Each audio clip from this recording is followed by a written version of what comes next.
evening, everybody! Woo! Woo! You only do what you're supposed to, which is sit as close as possible. Sometimes we'll be like sitting in the back. That's bullshit. Welcome. Thank you so much. This is the first episode of WRPG's The Pawpaw League. Yeah, we did have a little mini episode before, but we'll cover what happened there and get you going. As opposed to Planar Taxi, which is our flagship show, we use the Cypher system for this show, which is real crazy. And it's even crazier if you don't learn it that well to begin with, and then don't go over it that much between the preview episode and this one. So it's an exciting and wild system that we're all going to experience together. We have a couple more people who are out front who are coming in, so stall. Oh, that's what I'm good at. What is the difference between clogging and tap dancing? Clogging and tap dancing. Clogging is a lot more, Appalachian clogging, the traditional folk dancing, is a lot more about picking your knees up. You know, so it's about angles, as opposed to straight lines. You know what I mean? Tap dance, tap dance, tap dance. Clogging. What up? So that's the main difference between Appalachian folk clogging and traditional tap dance. Wow. That's what we were talking about. Thank you. Yeah. So if you are not familiar with the podcast upon which the RPG upon which this show is based, you don't need to be afraid. Because weirdly, in both of those pieces of media, they happen to leave out Western Maryland, which is where we'll fill in the gap, right? Because that's an important part of Appalachia. As we learn, Cumberland Gap. Get it? Good old Cumberland Gap joke. That's my niche. As we learned in our last episode, the Appalachians are just part of the Great Pangean Range, broken apart millions and millions of years ago, and we just have to hold close to that piece that's so close to us.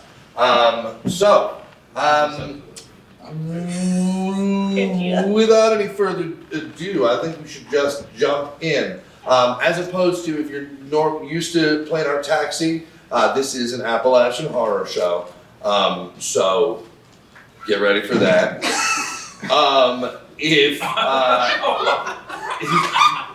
Well, it is, right? I hope you laughed less. So many different. I'm already terrified, so Right? Should be, yeah. You think shit's scary out there? You're in here now, baby. And if you're joining us again, thank you so much. And you're crazy. I warned you. We told you what lived out here in the Appalachian woods, and you came back for more. So that's on you, man. Anyway, why don't we cast our minds to Appalachia, that ancient place I was just talking about, but it's not now. Let's go way back to some of the first peoples, the Mingo peoples, an Algonquin tribe that first settled Western Maryland thousands and thousands of years ago.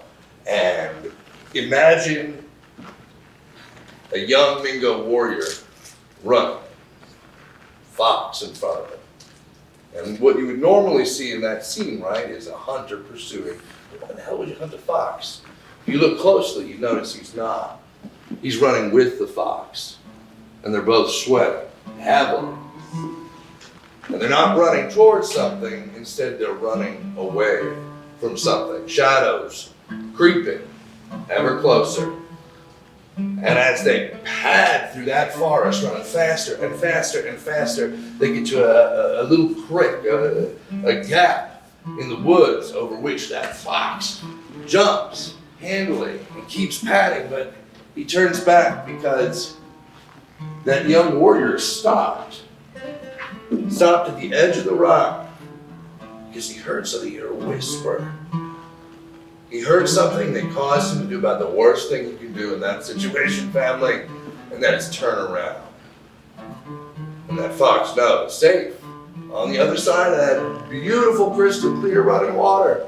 Safe, he has to watch a friend he's known for years and years, a bond so close get destroyed as that young warrior stares face to face with the gathering shadows. And those gathering shadows take that young boy in. And he goes from vibrant and alive to hollow, dark. His muscles, his meat seem to shrink.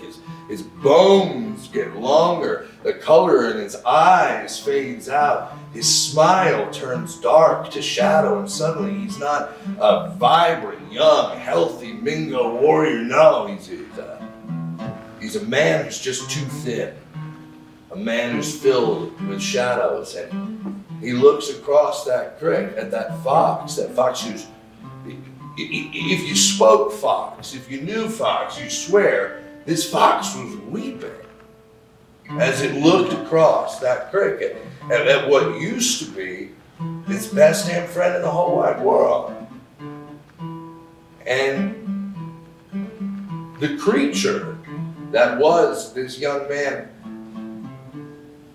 starts to try to speak. It's clicking at first as it tries to remember how words are said, but before it can get a word out, the fox speaks first. It says, "Empty vessel, hollow bone, by the words of my mother and my mother's mother, and by all the strength of all of my ancestors, I bind you. I bind you to this place, by earth and by fire, by air and by water. I bind you by blood and by bone, by sigil and by thread, I bind you." It takes a bit of time, but that too thin man eventually finds the words in his mouth. And he says, "Oh, for now, your ways, they will wither, and they will die. And when they do, I'll still be here."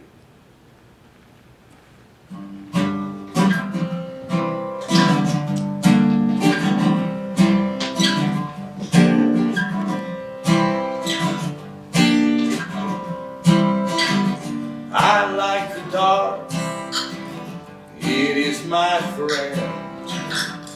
There at the beginning, it'll be there at the end.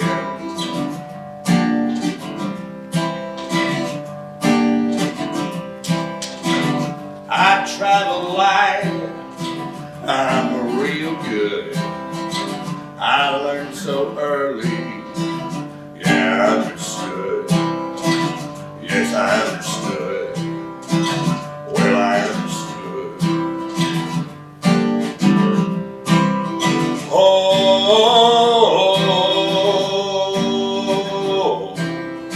oh, oh.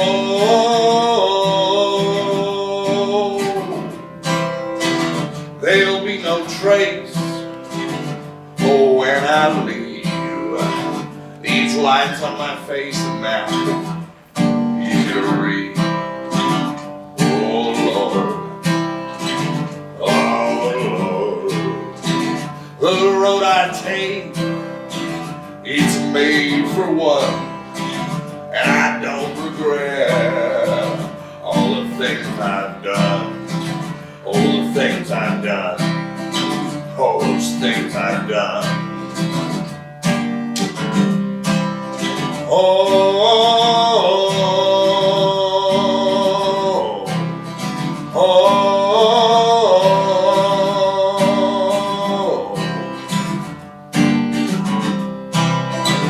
I like the dark. Now, family, if you remember last time when we met our intrepid gang of travelers, well, they found themselves in a bit of a bind. But a bind don't mean nothing, family, unless you know the people who are there. So I'm going to tell you who they are in make-believe. But why don't you tell them who you are in real life? So give us a round of applause for Brad Norris.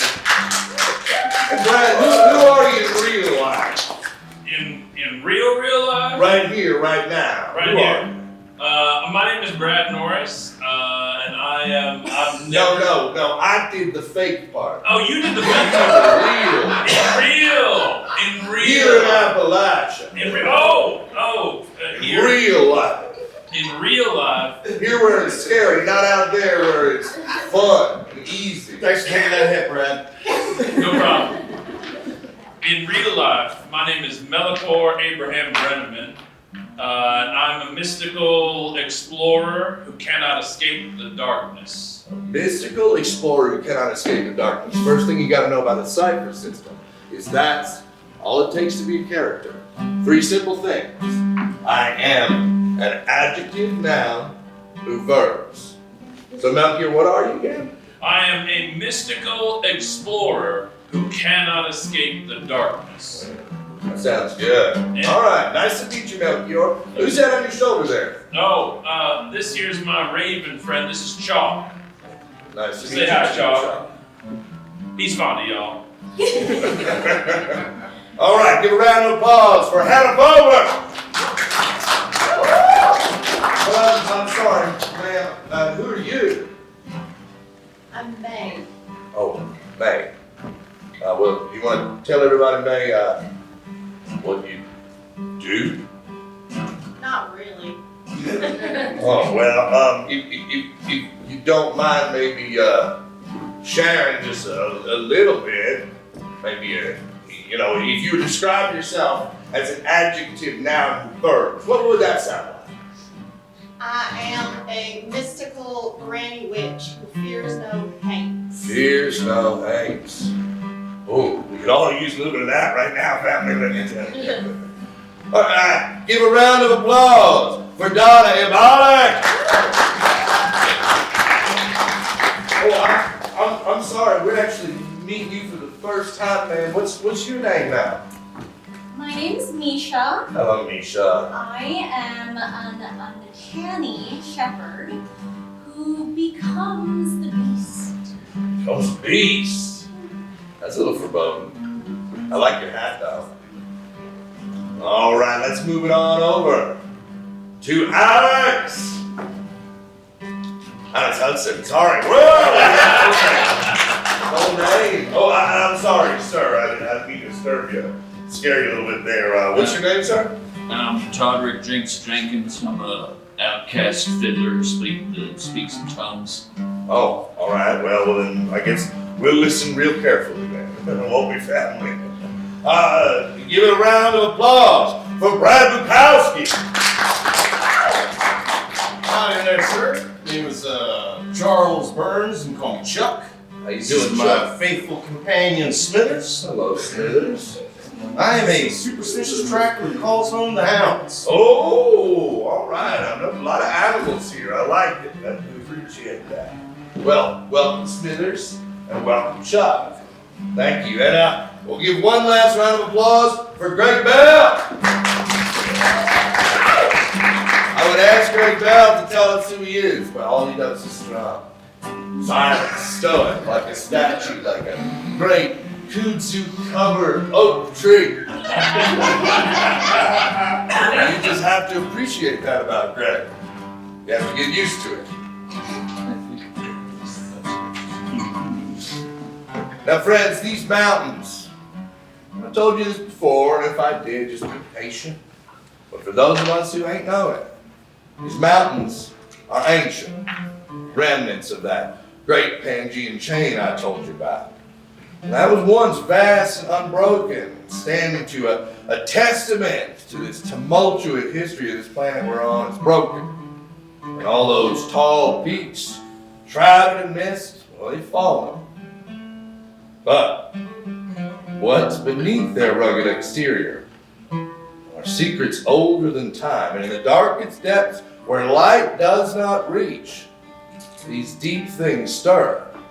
Creatures of shadow and slime bound to ancient rhythms of the earth, and their tendrils reach out seeking to corrupt and consume all that lives.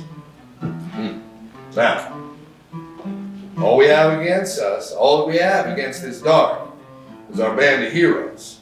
Unlikely heroes, our little Pawpaw League. bound together by destiny and blessings of Meemaw. You remember Meemaw, right? Now, as I explained last time, we all know what a mama is, right? You have a mama in your family. But the mama of mamas is a Meemaw. Well, here last episode, our band of merry travelers all came together for the first time in the room of the Meemaw to end all Meemaws. Now, she truly had the green living in her. Family, you know what the green is, right? It's life. It's everything around us. I would say it's nature, but then that falls prey to the Western philosophical notion of dualism, which separates us from nature. But Meemaw, she cautioned you against that. No Descartes in my house. You hear her say. Because she knew we have the green flowing through us. So when our dear friends were there, gathered around her deathbed, for her final words. Oh, I wish you'd been here to hear them. They were beautiful, weren't they, friends? Yes, they were. Yes. She blessed them and gave them a charge to keep the green alive against the coming dark. Now, our Pawpaw League emerged from that weathered holler. And our hearts were heavy with the loss of this wise mentor. They'd barely gotten enough. And as they stepped into the crisp autumn air, a chilling wind swept through the valley. A sinister figure loomed in the distance. A gaunt man, a too thin man. From the shadows, the dilapidated hearse emerged. Its windows were glowing with an eerie light, and the too thin man's voice echoed through the quiet woods. A chilling whisper that sent shivers down their spines. The end is nigh, young ones. The green withers, the dark ascends. With a wave of his hand, the doors of that hearse opened, and 6 soulless beings emerged. Their skin pale and gaunt, their eyes hollow and black, and they moved with relentless purpose. Bloody hands, bodies contorted into unnatural shapes. And as the creatures advanced, the too thin man turned his attention to the witch's home. And with a flick of his wrists, it erupted in flames. The flames danced and roared, consumed everything in their path. The green that once pulsed in the house, it was extinguished.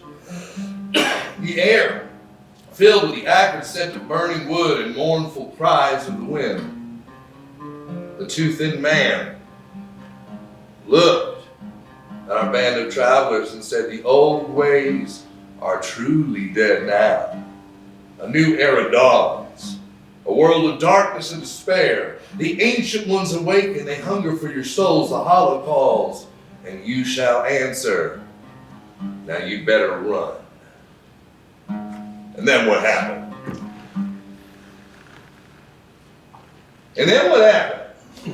I pulled out my Colt Model 1903 hammerless, pointed it at that sumbitch, and asked him if he killed my wife.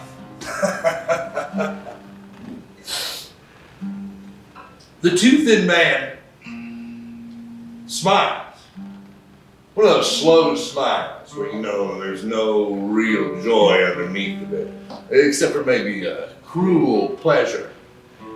Smile curls from the corner of his lips, and his eyes, those black, dark eyes, narrow.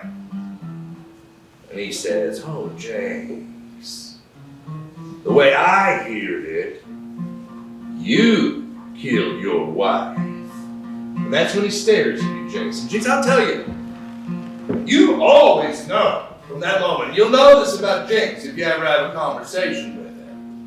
The night dear old Jenny died, he don't remember nothing until the moment that judge said not guilty.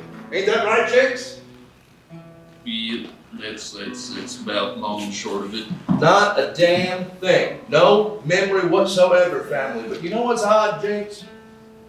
When that man looks at you for the first time, it's a nagging feeling. It can't be true.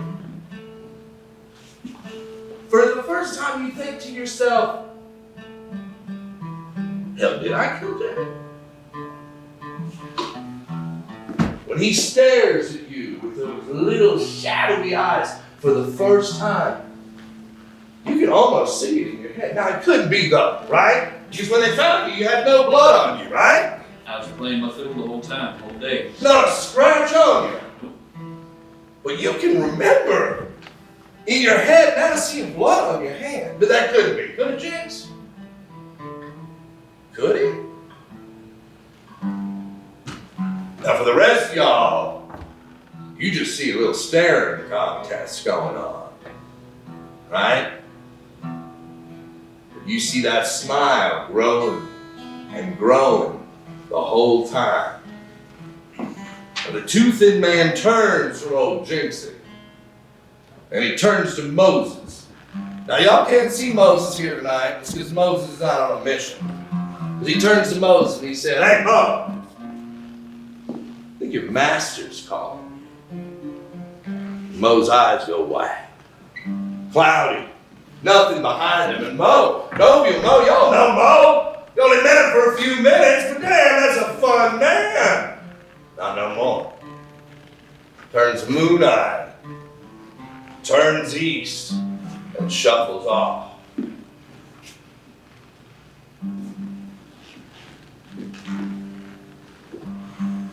You gonna let old Mo go for a walk? Busher, the hell you think you're doing? Just say a damn word. Ellie. Y'all wouldn't get to know Ellie, but she gonna go after him. She grabs your hand. I'm watching. Take care of him, all right? So take care of him. And she goes off. Now they're headed eastward. Man turns back to you. Thinks you got anything to say to this man? I don't think I do. I think I hold his gaze, but my hand starts to shake from the weight of the pistol. And I think without breaking gaze, he does just sort of like drop his arm down, just stare at the guy. I thought I told y'all to run!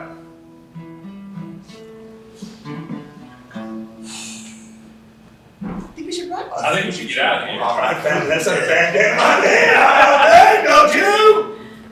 That's what I would do if I was in that situation. All right, where are we headed?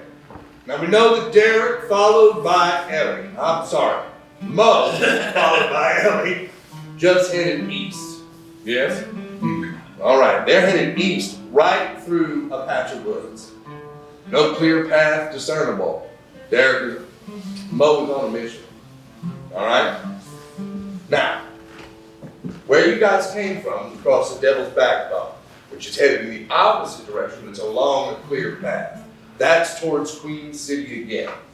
Headed west, because we're at the end of this holler here. So headed west takes you like through the woods. The rest of it is right up mountains, so like you can go country. It's a holler, family, so you really gotta get stuck one way. Yeah. You can either go back country way to try and get out, or you can head down the path. Either way, those 6 hollow men are taking apart pieces of the houses. As I said before, they brought out the body of Meemaw wrapped in a sheet. They're putting it inside of the hearse. They're busy with their own business, and that is where the Toothed Man's attention is focused now. I'm gonna suggest we head. I don't want to lead him to whatever device or spell he's under. I think we should go after and try and stop whatever he's been assigned to do by this man. So I'm for east. Yeah. East back towards Devil's Back. East in the direction that he just went. That Follow Yeah. Mo yeah. and Ellie. Yeah, I'm not saying we just go wherever they go, but I think we can snap him out of it. All right. Stop him, maybe, but I don't want to leave him behind for sure. Everybody sticking together? Absolutely. All right. We're headed east into the woods. And before we leave, I'm gonna use a little bit of my special Special sauce? special sauce. Some of my special connection. I'm gonna cast ribbons of darkness Ooh! behind us, in between us and these two thin creatures.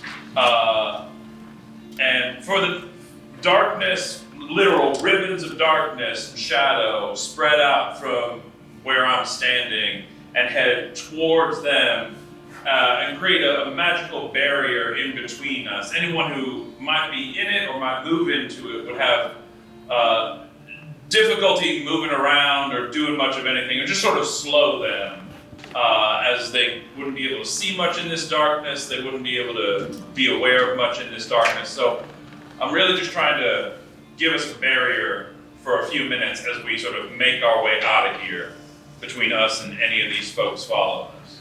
Perfect. That's going to cost me 2 intellect points to do that.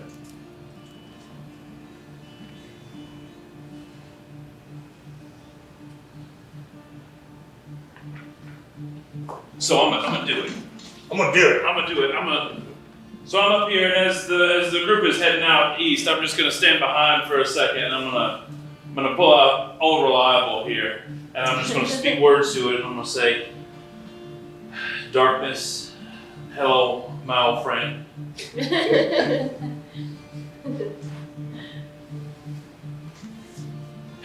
Keep these beings away from us for as long as you can. Block their paths and hold them up, and let nothing come between us again. And as I do, I just sort of like cast, almost as though I'm pouring it out onto the ground in front of me, and it spills forth and moves into the direction of these two hollow men. And I just move away as quick as I can into the woods.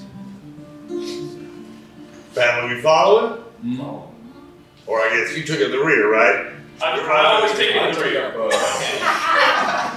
One I thing wasn't counting on that. I went immediately and tried to pick up their trail. They couldn't have gotten that far. No. I Not sent too far. Smithers ahead a little further. I'm going to find the way, which is, as a tracker, anytime I am attempting to blaze a new route, I can apply a free level of effort. They are not being stealthy, so they are not going to be difficult for you to track. Mo is on as the crow flies path, tearing his pants, muddying his shoes. He is going through every creek and swamp and ambling over anything that is in his way. He is straight line pathing there, with Ellie following close as can be to him, right up on him, trying to like shake him out of this. Everything she can try and get her sweet little hands on. Every method available to her, she is moving, but he is just ignoring her. You're in pursuit enough that you can catch up to them. When you do, are you gonna try? He's not slowing down. Am I allowed a sudden vision? Of course. Alright, Who am I to prevent a sudden vision? well then I need a flash of insight. Mm-hmm. Your master wants you. And now he's clearly moving in a singular direction with singular purpose, as though he's been called by his master. It don't take much knowledge of the supernatural to know that there are such things in the world where you become bound to the service of an entity, creature, or being. And you can tell from the fact that someone who cares so much about their appearance doesn't seem to give a shit that his $50 shoes just got soaked. He is not in his mind, or he's not himself right now. Right. it is a stinky magic. Not the smells that you find pleasant at all. So am I given any suggestions for a course of action? This is powerful beyond measure. Like, locked in, stone, iron, hot, it's molten, and you know what I mean? Like you feel it. There's way beyond your cat. Elemental.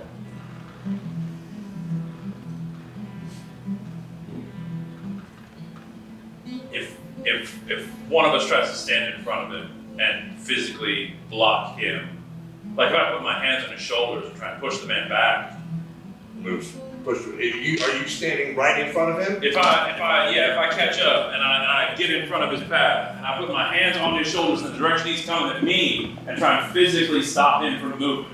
Then, friends, I wish I could draw a little picture right now of what Mo looks like. I'm making him he's smaller than he is. Yeah. But Malchior versus Mo, Malchior should win every time. And I say should because he puts you on your ass. Man. Not me! Yeah. No fight, nothing. He's just a Just not singular focus with supernatural strength. I mean, he is a freight train. In fact, you stopping him makes him move a little faster. Y'all, I don't think there's nothing we can do to stop what he's doing. And the more I think about it, worse idea it seems to go where he's going. Whatever's pulling him in ain't Pat's pulling us in. I trust Ellie to do what she's gotta do. I cast a spell of protection on her last night, so I'm not too Yep. concerned. And it's true with Cypher. What Cypher did you use there, man?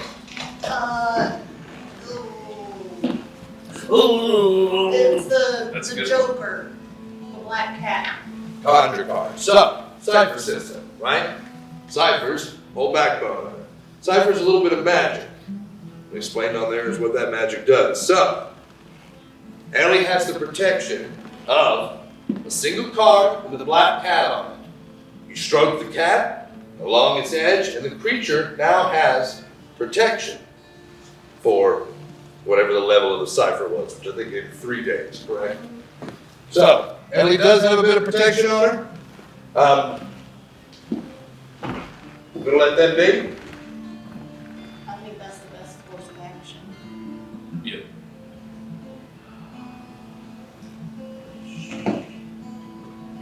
It's hard. Look, I've been on. If you want to keep following him, I've been on tour with Worcester before, and you know, even in the not great towns we ended up in, he always come back when he wants to draw on his own. His benders last maybe 2 days tops. All right. I'm gonna whisper something to Chalk, and I'm gonna say, Chalk, you keep to the trees, you keep out of sight, but you keep on them, and you let me know as soon as I need to know something.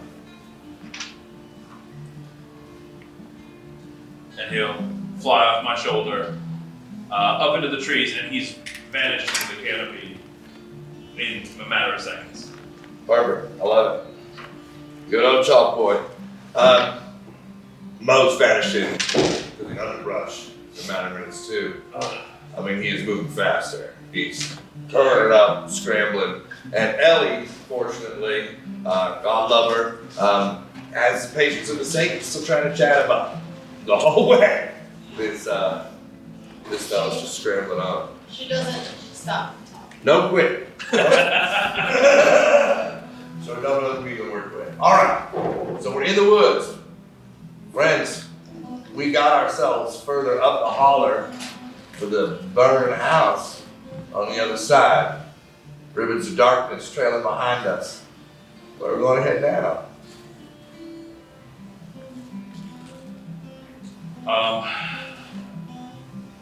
Was there other options? Once more to the breach. Sure. I don't recommend us going back the way we just were. No, certainly not. No, we keep it this way a bit longer. We'd be back in Queen City for too long. You've already stacked the deck. You know what's going on. I think you can very easily head us back to Devil's Backbone, which is what the ridge that we found ourselves on, taking us back to Queen City. Out of Hemlock Holler, which is where Meemaw's house was, Hemlock Creek flows, and Hemlock Creek diverts on its way to Queen City two ways, right?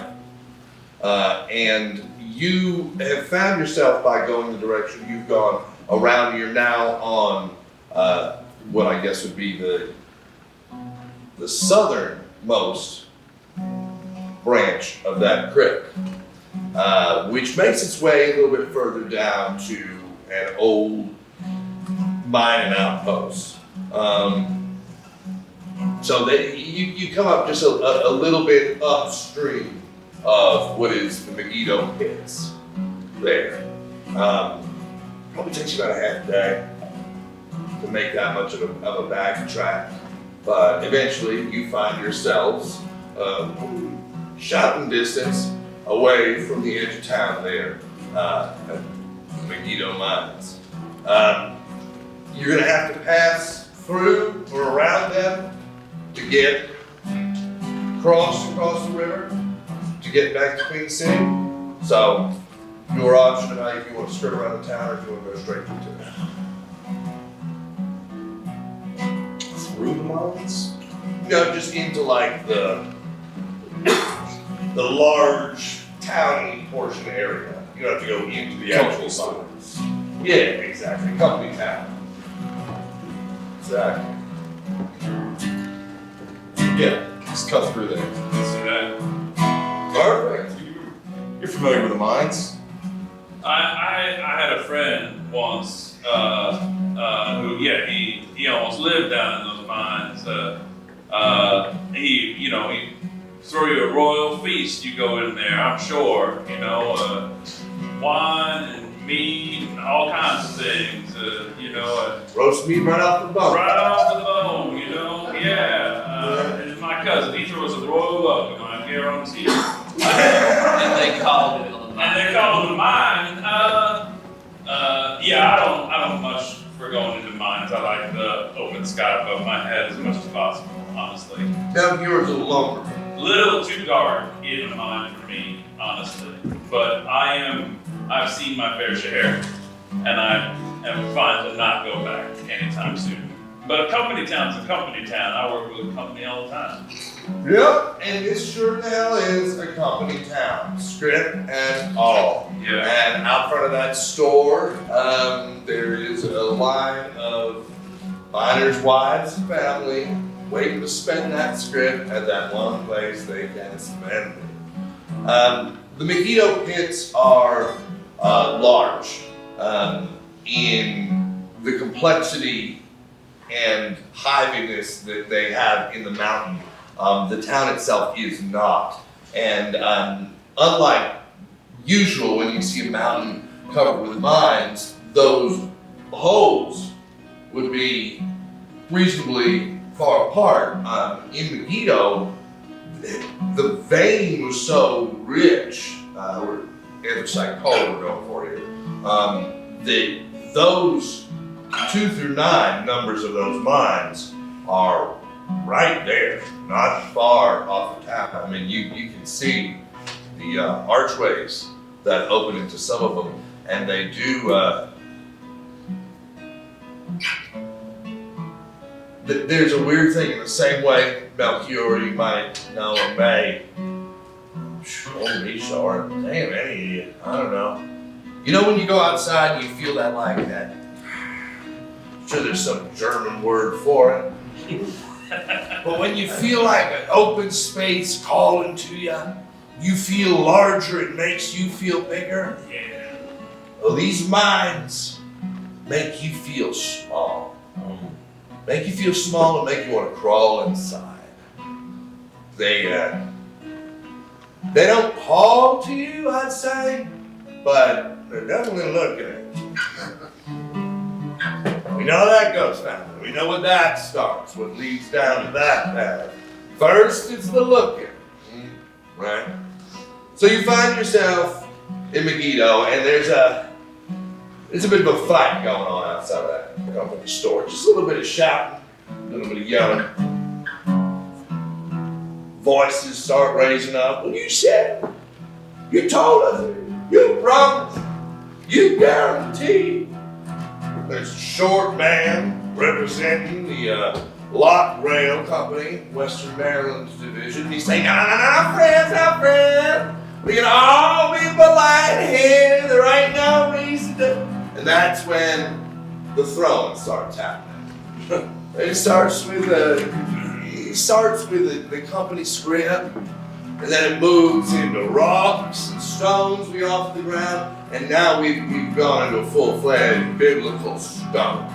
I mean, this man is getting rocks hurled at him on the steps of this company store. Is there a angry mob? Somebody getting rocks thrown at him? I don't blame you.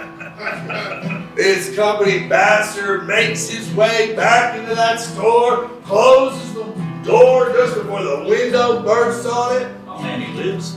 Oh yeah. I thought we said biblical stone. No, well, we answer before biblical. Isaac part of the Bible. We get to the good part and then we stop. Right? The good part from God's point of view, of course, not Isaac's. Would I have any idea who that man was, or? Oh yeah. Yeah. Oh yeah. That is Lock Forestry. Yeah. Yeah. You know this guy, right? Oh, he is a lock company man through and through. In fact, if I'm not mistaken, I think he's that fellow who came out and renegotiated what the prices y'all got. Yeah, I remember that. Yeah. Yeah, and I think, remember one of those jobs where someone got kidnapped that you took? Remember Lock paid you, Lock Company, kidnapping, middle management fella? You had to find him, he was inside of a steamer trunk on a train. Naked head in a burlap sack. The Johnson case. That's Johnson right there. That's old Richard Johnson. I can't believe I didn't recognize him. Well, he's wearing clothes and his head's not in a burlap sack. To be fired. Right?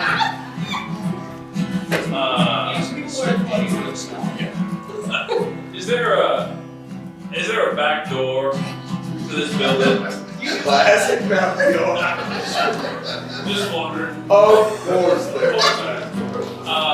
Yeah, I'm gonna look at the rest of my friends here, and I'm just gonna like give them a nod, sort of like indicate that we should head on around to the back if we're gonna make heads or tails of old man Johnson here before he's biblically taken away from us. Full Bible. Full New Bible. Testament style. Yeah, That's where it matters. I do appreciate the story of Isaac. I like where it stops though. All right, you make your way round the back of the store. Now, this really is one of those shit shack towns that was put up for one purpose. It basically looks like a Hollywood set. You know, the front is a decent looking facade. The back reveals that it is basically just boards that go back 24 feet to a little square.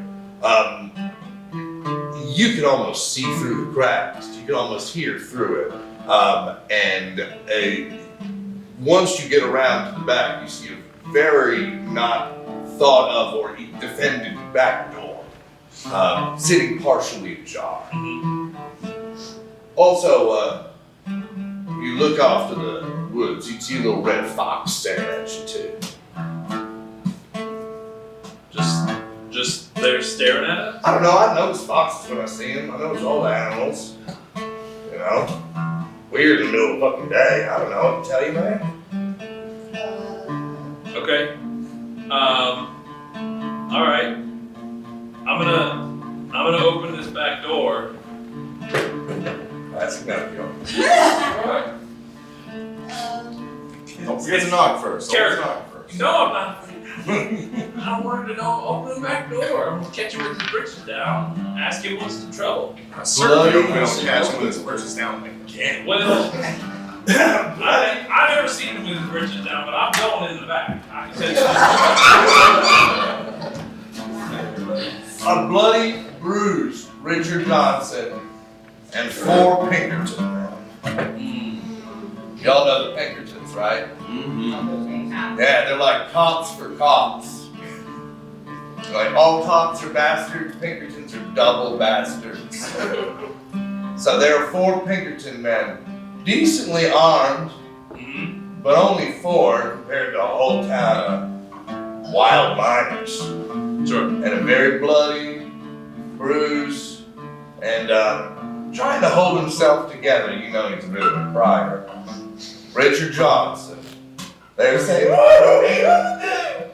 What are we gonna do? You gotta get me out of here. You don't understand. You don't understand. You don't understand. And they're trying to come up with Mr. Johnson. We understand. You don't understand. I'm gonna walk on into that back door. And I'm gonna say, well, hey there, old Dickie John. Looks like you in a spot of trouble. You need any assistance? 4 Pinkerton men draw their pistols on you. They're like, Mr. Johnson, do you know this man? Well, of course he knows me. Oh, we go way back. You remember that logging job? You know, I took about half pay on that one for you. You know, I didn't put up too much of a stink, but it looks like the folks out front, they got different ideas, my friend. Keep your pistols trained on. Now, friends, we're all civilized men here. You can see all I got is this little old log splitter on me. That's it. It ain't gonna do nothing to you, okay? But my friends here, when I step aside, No words. they've been in a rodeo before, and they seen Mr. Johnson with his pants down. I'll tell you that. Pants shirt. All we are here to do is to get to the bottom of this. We wandered into town, and we saw there was a hullabaloo. We would like to stay as clean and clear as we can of any trouble, but also if Mr. Johnson here needs extricating, that's a mighty big word for you Pinkertons, I know, but you know, if there's anything we might be able to do to help in this situation, I'm always looking to recoup some losses, Mr. Johnson. The biggest asshole out of the 4 Pinkertons looks at the 3 other Pinkertons, and they go back to concentrating, 2 of them on the front windows That's right. and 1 on the back door that these Pinkertons No, we already came in that back. realize they should probably It's be nice and open now. secure for future. If they're trying to I get guess you're not paying that enough either, Mr. Johnson. Jinx just like keeps his eyes on like as many of them as possible. Like if one of them goes all the way to the back door, he's standing right there in the back door. looking. Gotcha. I'm able to see the unseen. So is there anything out of the ordinary that I might pick up on? In this, okay, so what you are in is the lock and barrow mining office. So try to keep our corporations together, family. Easy to remember because there are only like 2, but they've got like 15 versions of themselves, right? So the Locke family runs Locke Rail, Western Maryland Locke Rail. Locke and Barrow is the mining company. So it's the Locke family and the Barrow family together. It's like Hollywood, where everybody just has different names, but they're all Coppolas. Y'all wouldn't understand that joke because it's 1997. 54 Coppolas in Hollywood in 1990. I keep it straight because Barrow's like Burrow and they run the mines, Yeah. right? And I just don't give a shit about the lies. Yes, you don't have to remember one part. Right. That's good. That's good. So you are in this, the mining office for this town. And when you say things seen and unseen, this whole fucking place is practically vibrant with that stink you hate. Not the same stink, weirdly, From last night. That was from That was me. Mo, Mm. right? That's it's an almost greasy smell. This, similar vibe, but different beat. You know? This is dank. It's deep. There's earth. There's rock. There's smoke. And it is everywhere. On everything. Every piece of paper. Every map. Every tool in this place reeks. And anything that has actually been in the mine, I'm just talking about the ephemera that's sitting on the fucking tables. Anything that's actually been in one of those mines, the tools, the lamps, the helmets, they're unbearably choking with the stench, rancid, of the sweet flesh. So yeah, you can see some things that nobody else can see. sounds like I can smell It ain't smelling good.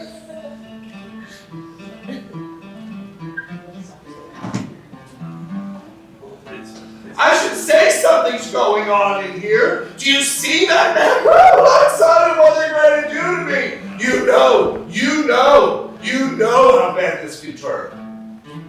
I've seen it turn a couple of times, and I would dearly love to prevent that happening to you. I would dearly love that as well. Excellent. So, I think all we have to negotiate now is price.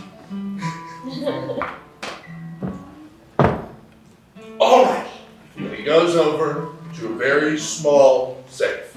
Yeah, I want to warn you before you open that. If all that's in there is company script, Says fine. Fine. He goes back over and he opens up a floorboard. That's it. And another floorboard. And in there is a slightly larger safe. And he says, now, what are we negotiating? You'll get me all the way to Queen City? oh, is that where you want to be? That is where I want to be. Queen City, train station, on a train. Queen City train station on a train.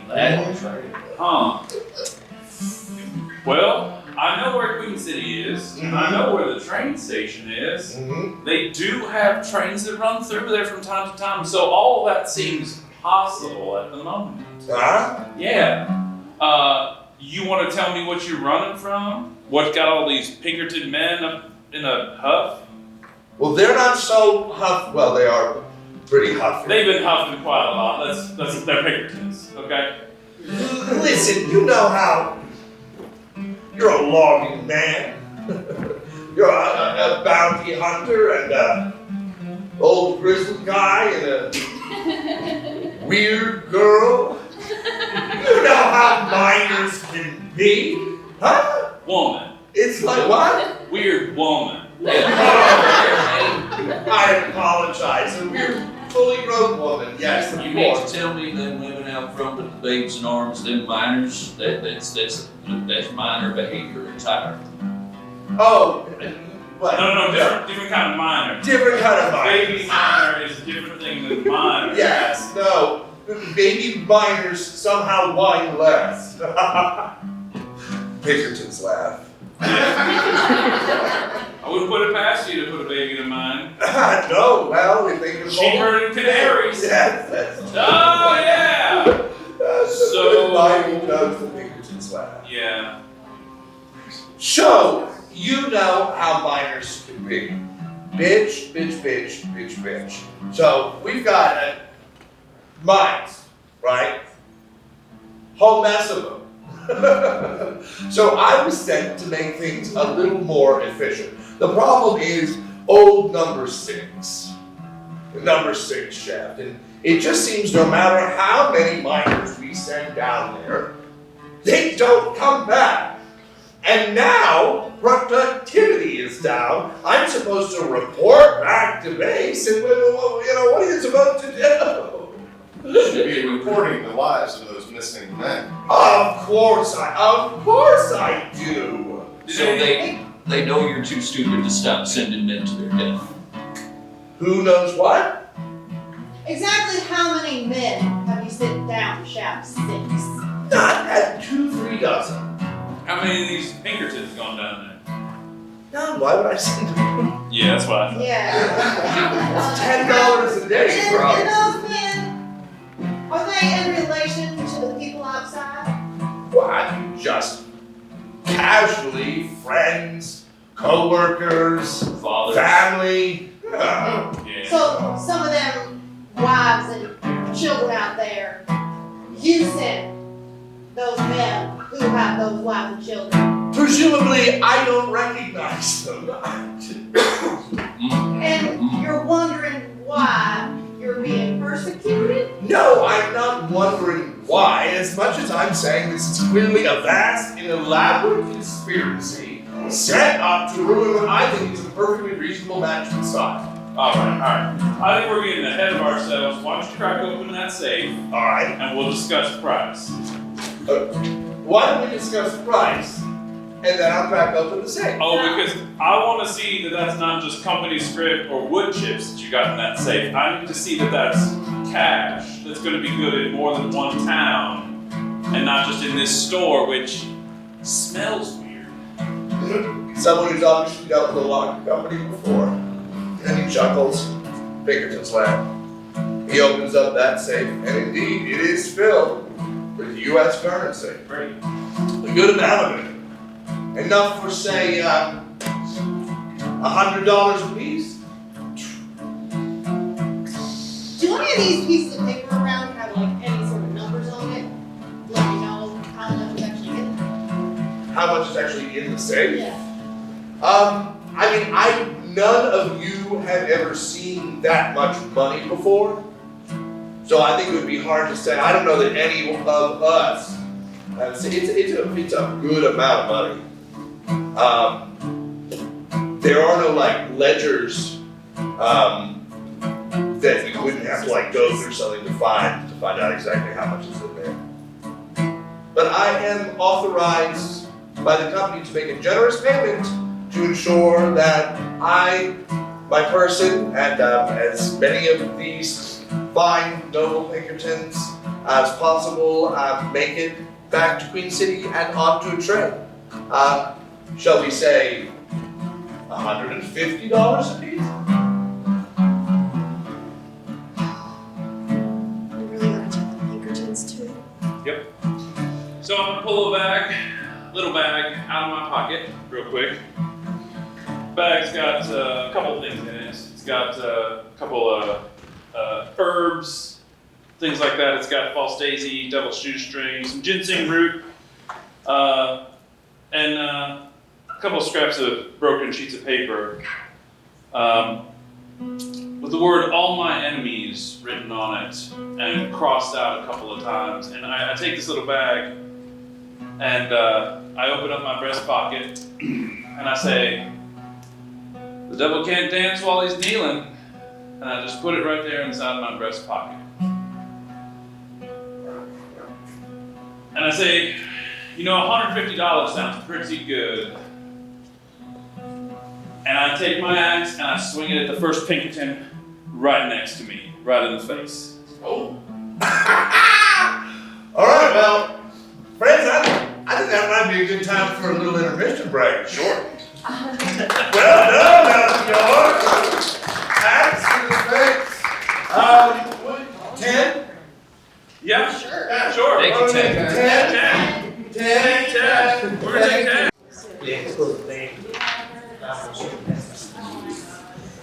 Oh, family, for generations, the outside.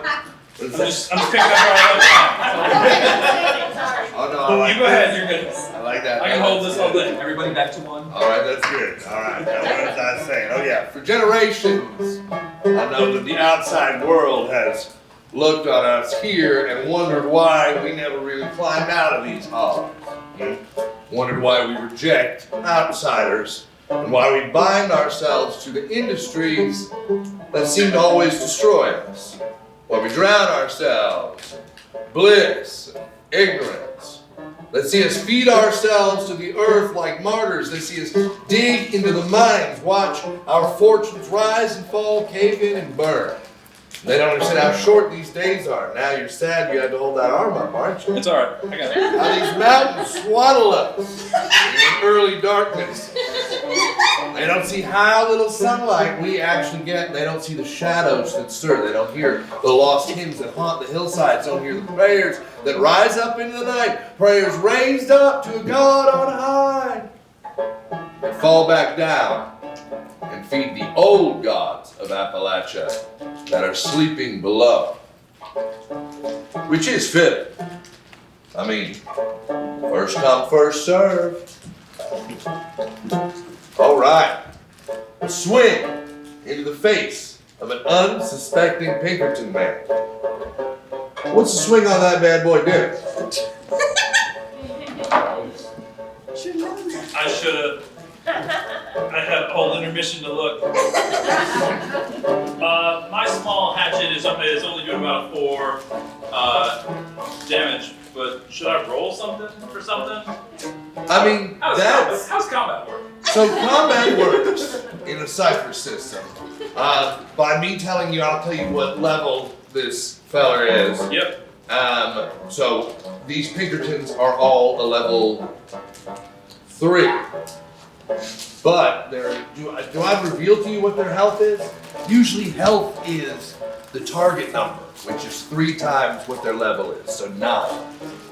But these Pinkertons have a health of 12.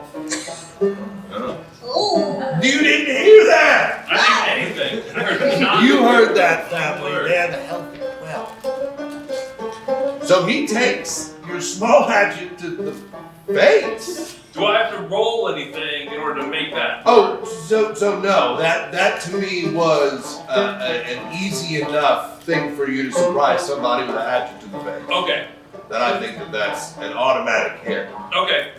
So then he takes my hatchet to the face. Yes. My hatchet normally would do 4 damage. Yeah. But I just used my cipher, Yeah. all my enemies, put it on my person, and that increases the damage that I do for the next 10 minutes by 2. Yes. So my hatchet is now doing 6 damage when I hit him in the face with it. Yes. And if I had to roll anything, which I don't right now, you said I didn't, but if I had to roll anything, because my friend May and I have both been affected by the darkness, we both get a +1 to any rolls that we have to make while we're collaborating on something. Which is obviously what we're about to be doing. That's fantastic. Just letting you know that. Yeah, so you do 6 damage, 6 health damage, as you haul off, and I think you just slice this man's nose, and I have an important question. yeah, How tall is he? the most popular question. I gotta know in where. WRPG game. Yeah. Let me ask you, Melchior. Yeah. How tall do you think the most attractive height is?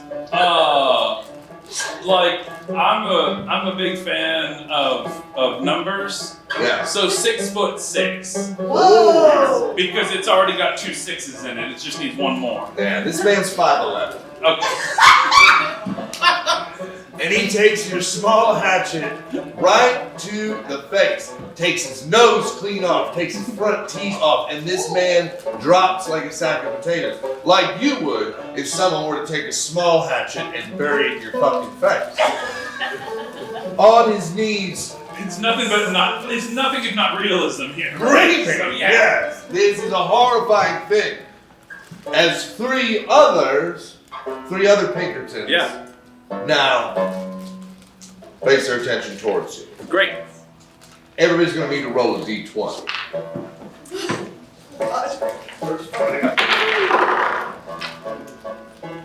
11, so that makes 12. 12, 12. 4. 4, 10. 10, 15. 4, 15. All right. Jingle. Jinxie, you're at the back door. You were ready for this. Yeah, no, Jinx just turns to the Pinkerton, who I assume is by the door and looking at what's going on. Yep, one Pinkerton stayed back, two went by the front, one stayed with. Right through the ears. Alright. Damn, okay. Yeah, why don't you keep, We don't like Pinkertons. you know, so I give Double you the fact bastards. that it's surprise, but I feel like, roll for it anyway, because you're shooting a man into the head, so I feel like, That's 14. That's a dead Pinkerton. Oh. right? I mean, that has to be. That's through the ears. There's not a whole lot of armor there. I just can't justify the +1 armor if you shoot him in the fucking ear. That's a dead Someone Pinkerton. in the ear. You shoot someone in the ear. Lord. All right. 12. Right? 12. What are you doing? You just saw a Pinkerton get the front of his face shaved off. He's now on the ground screaming, trying to put his nose back on. Another one just got shot through one ear and out the other. You don't know that there's a hole except for the little earrings of blood. And he drops. Would you like to know what Richard Johnson is doing? Yeah, right now? I would.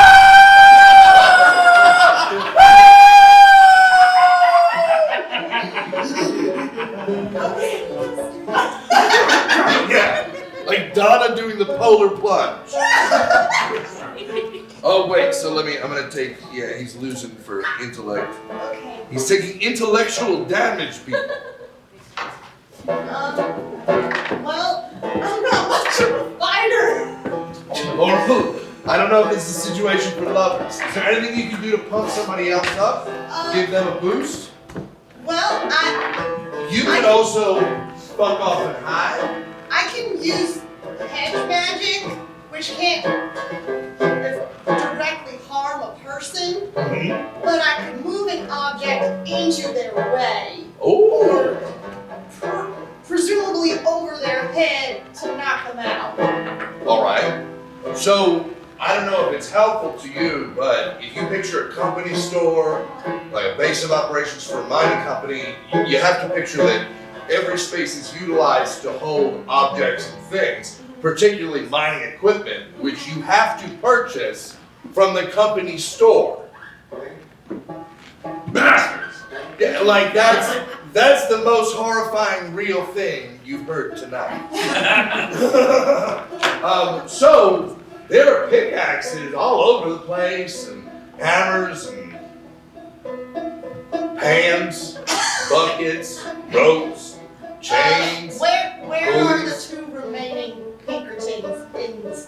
The two remaining Pinkertons were the ones who were closest to the front windows observing the mob. So you can imagine they're the ones who are taking the most amount of time to turn Is around. there anything over the windows? Yeah, there's, you mean like products and stuff? Yeah, Yeah. up on the walls, heavy things. Okay, then Shovels, I wanna picks. use hedge magic, which is 1 intellect point. And I wanna destroy whatever shelving is over there so that whatever's on there just falls down on top. Collapses on top of them. That's their turn. Yeah. Alright, so when it's telling you to use hedge magic, it's just basically saying you have the ability to just move the thing. Like a poltergeist shake. Yeah. Sweet. Alright. Let me.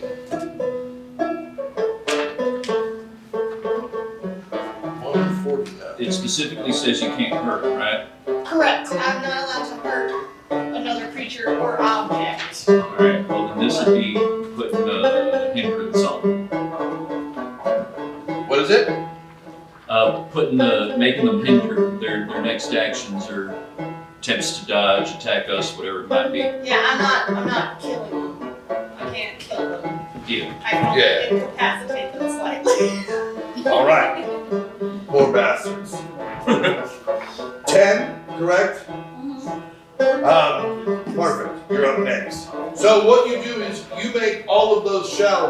fall straight down forward. And indeed, they get rained upon them. They're not even able to move from their forward position to have their guns drawn on Brad, who is the first person they're paying attention to, because they have all this shit falling on top of them. Not dead, definitely fucked up. Just hindered. Hindered. Hindered. My love, Misha. Are there any Pinkertons left? There are 2 Pinkertons in the front who are now facing towards you, but they just have a whole bunch of pans and picks and shovels and axes They're fall on not top of down yet. them. They're not down yet. They're not knocked out. No, they're still I'm conscious. just mildly inconvenienced. Yes, very inconvenienced, but they'll be okay. There is also an alive Pinkerton on the ground next to Brad. Yeah. He does not have a nose or that part of it, but he is still alive. He just has to get his shit together. Where are you? Oh, I am holding back a little bit, looking at you murder hobos. a little more decorum in my field. That sounds like fascist talk. Where is he in relation to No bounty hunter, always polite. So, if you would imagine that in the center of the space is where Brad has cut off the guy's face, guy's on his knees. Everybody else is in the front of the store. These 2 guys, they turned around, they got the shit smashed on, all the way to the back of the gates by the back door. Here, I feel like Wadsworth. Yeah. Right? Over in the corner, Magic Girl. Right? Brad, I would presume if you're hanging back a little bit, you'd be in like Jinxie area over here. I mean, I know what I'm gonna want to, but it's not gonna turn. So. No, we can absolutely. Let's go over to Brad. Oh, I want to know what you want to do first. Johnson is just screaming his head off, right? I'm just gonna walk right over there, grab him, and put a gun to his neck. Be quiet. You're making entirely too much noise.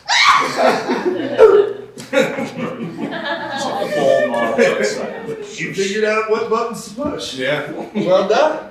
So I think, is there any other way into or out of this room? Other than the back? That back door and then the front door with the mob Where on the the mob porch, is. who are now like, that a gunshot? Why is everybody screaming? Bam! Smash! Okay, so from the back door where everyone has just come in from, Yeah. I'll take, because I have 2 knives, Yeah. and I'll throw them, because the Pinkertons are not down yet, and I'll throw it at them. Double fucking knife action? Yeah. Just That is sweet. I love it. I'm gonna have to roll for that. You what? Well, Yo, yeah, you definitely gotta roll for that. But it's gonna be worth it. Quick throw, right? yeah, Okay, so you use one of your speed points out of your pool. okay. So what's fun with Cypher is you can kind of wager a little bit. You can use points that you have in your edge pool to try and give yourself a benefit. It's that rule of 3, so if something's difficult like climbing a mountain or trying to attack someone, what you have to do is roll against that number. But you can try and give yourself an edge by buying some points. You're trying harder. Your skills can also help to take it down a little bit as well. And any artifacts you have. So, what does 9 is the target? Yeah, you gotta roll a d20 and hit at least a 9. Okay. I got a 2. Alright, so the first one doesn't hit. Yeah, It's fine. no. That's okay. But you still get a second one. Okay. I'm gonna roll. He barely even noticed. He's got a bump I'm on gonna his roll. head. I'm gonna roll. What's one more metal thing? Yeah. That is a, what is that? That's a 4. Oh, that's great. Yes, a 4. It's a 4. So where do they land? They make it into the building. I think one's like at the feet of Richard Johnson. Now it's like theatrical. I can't help it. And yeah, the other one is on the feet, another metal thing near Buckethead. guy. Hell yeah. What the hell was that? Where did those knives come from? Clang, clang. It's just like they part the sea right in the doorway Yeah. in the back, and then I'm just like, "Hi, I'm Misha." What do we see? What is Jinx is What do we standing right see? in What the do we back see door. here? What is Yeah, so what I'm does Misha literally look like? behind you. Because I know what Donna looks like, but what is So I'm literally behind you. I think I throw it around him, which is probably why I missed. Yeah, the two knives go up from That's behind the side. either side. I'm literally behind. You're pretty tall, honestly. How tall? Tall. Oh, The ever. Yeah. So I'm side. wow. So it's like you didn't know you were in a carnival act. Yeah, and then I'm Perfect. It's like shit. like, and I go, and I just like, Pick him up. and I just like. Pick him up, walk back, and So, Line. Misha, because nobody in the family, including our friends who are in this office right now, have ever seen you before, what do you look like? Yeah, pretty much kind of what I'm wearing. I look like a normal person, except my ears are a little pointy. Normal like- person, 20 years? More 11 and a half. Oh, the important questions must be answered. That's right. Or 11 and a half, that's Misha, everybody. Love it. Yeah. Nice. Welcome to the party. Awkwardly picking up her throwing knife I love it. as we speak. Yep. And then so, here is my Little throwing knife? Is that- yeah, so my little, so I get them, Yeah. and then I just, Welcome. Take it, everybody. and then, Hold that. and then that's like my turn, so it's like. That's a great first turn. Welcome. You did it. We're in the game. You're gonna fit in really But we well. still have two conscious. Well, we still have two though. Yeah. Of the. Well, He yeah. has no face, but he's still conscious. Yeah. I mean, He has half a face and he screams. teetering. He's We're He has still in the same 5 to 10 seconds of time. We're working on it. Okay, so do they get a turn now? Or is that where we are? Didn't you? That was just I a. clocked that guy in the face. You tell me. Yeah, I think you should get to Great. do for your 4. Great. Okay, great. Yeah. So then. Everybody rolled initiative after that happened. Yeah, okay, you're right. Alright, so then I'm here and I've clocked this dude. I'm not gonna give a shit about him Well, I don't because like I've seen a guy's face half off before. That guy didn't last very long. But I heard that. Heard that in the back. But I am gonna, but for the other two, I've got something special. It was a gift from my Meemaw. Oh shit. And I off of my like back harness, I pull out a what would be like a miner's pickaxe, right? But it's like gnarly and twisted, and the handle is made out of.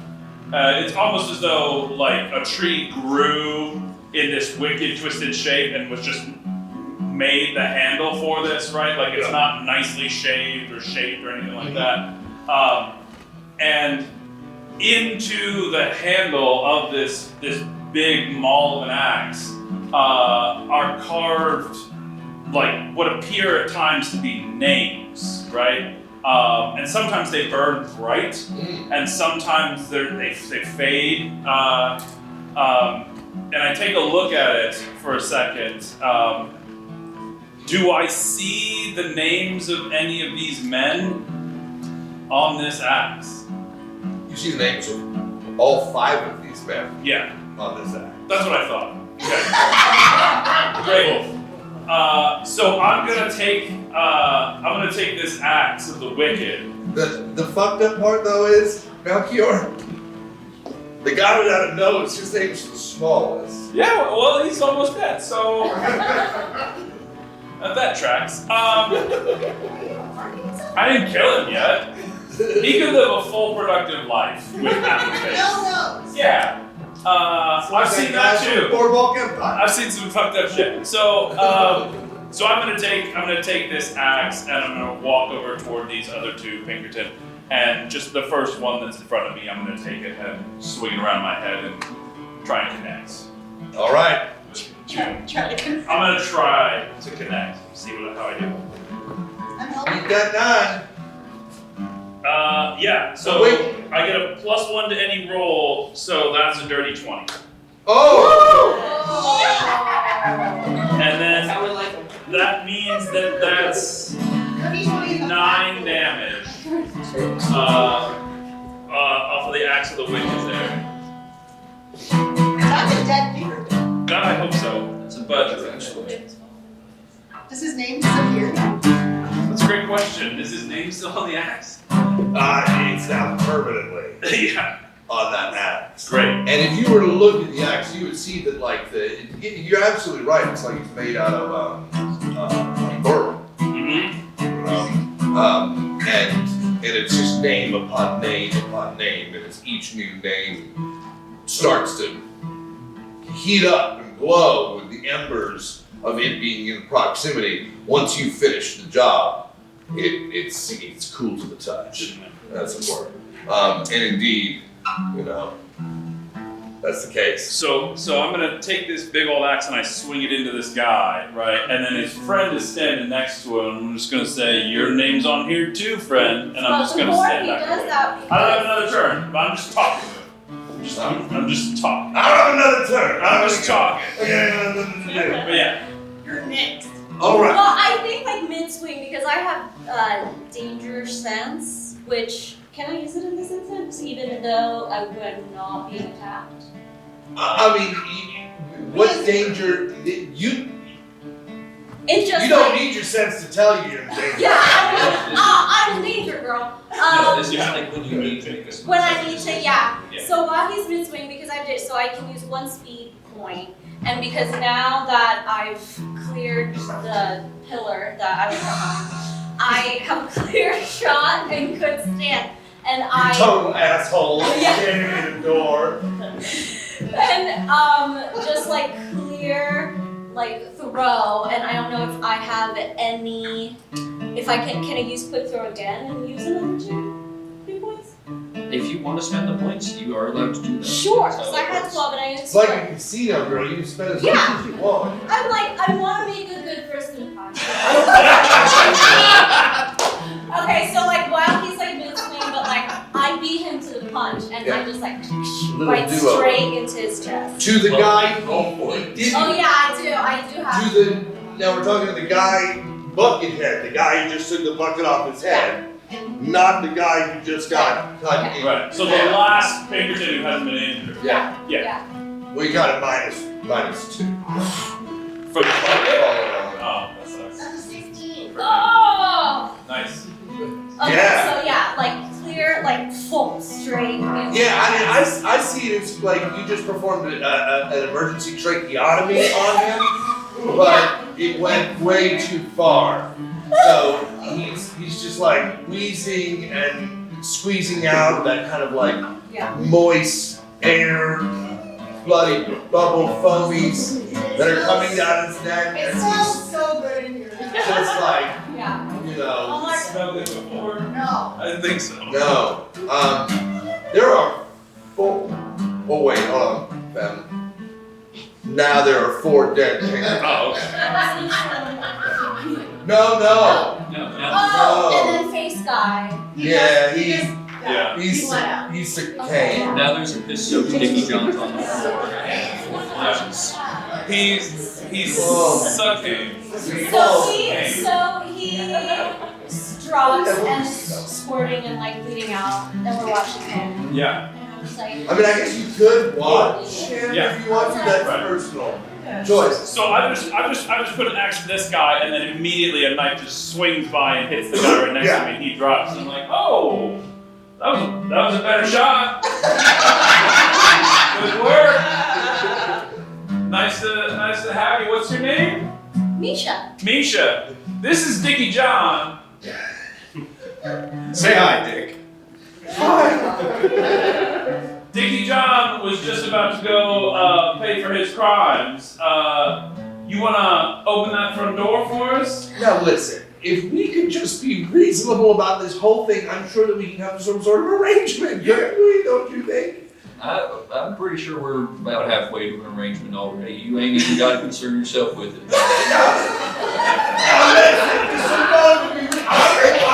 You can't hold me responsible for I'm middle management. We're not holding you responsible, we're holding you prisoner at the moment. You cannot simply turn me over. I'll tell you what, Dickie. Yeah. We're not even gonna hold you to anything anymore, okay? Misha, would you mind opening that front door for just a second? Sure. Yeah, we need to have a private conversation, so if you could just pardon us, just step outside. Yeah, just right on out here. Don't mind me. Folks, how y'all doing today? My name's Melchior. Nice to meet you. This here's Dickie John. Say hello, Dickie John. Yeah. Dickie John wants to let y'all know he's real sorry. He means to make amends. And I just kick him in the ass right off the front porch into the crowd. And there's just stunned silence as the crowd jaws the gate, take into their open arms Dickie Johnson, and silently and solemnly do the scariest crowd surf ever of him into the back of the crowd and out of the front.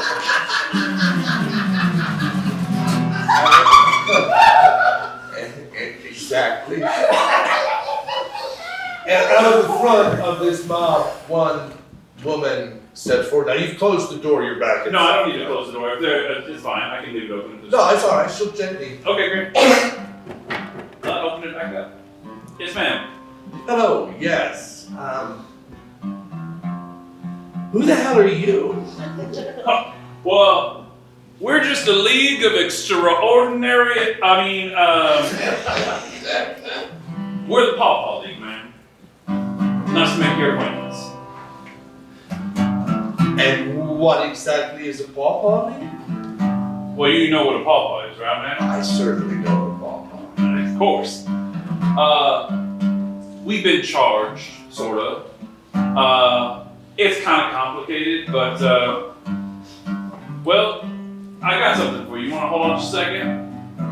Sure. And I walk back in and I reach into the safe that's got the actual money, not the company script. And I just grab a handful of coin. And I say, ma'am, I want you to have this. I think you know where it'll best serve these people. So you just take this.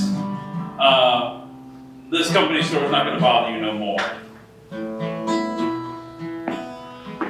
Thank you very much. You're welcome. Someone's gonna come behind her and grab it. And she's like, now what are your intentions with the rest of it? And here.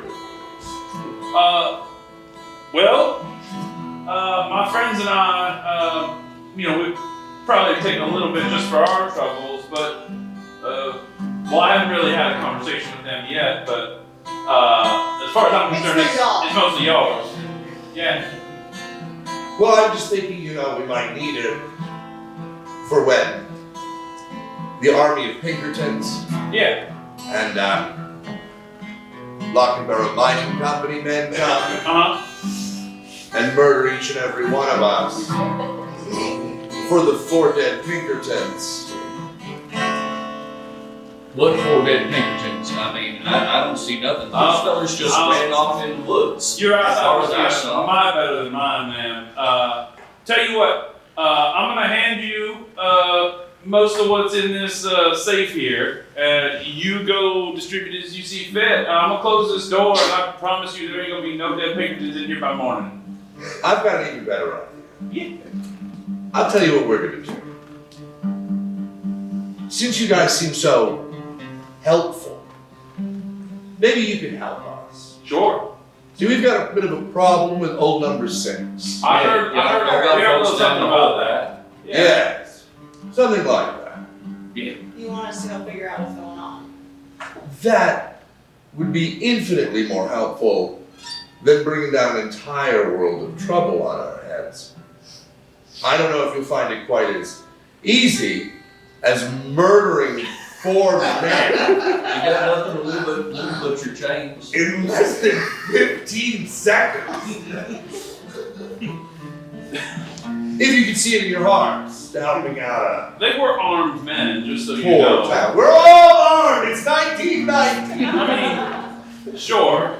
They're hired guns, man. Oh, you don't have to tell. I'm not shedding any tears Oh, okay. for the Pinkerton. You seemed like maybe you knew some of them. No. Okay. No, I knew all of them. That's why I'm not shedding tears. Okay, alright. That one was the least awful. The one The one with half a face with now? half a face. Yeah.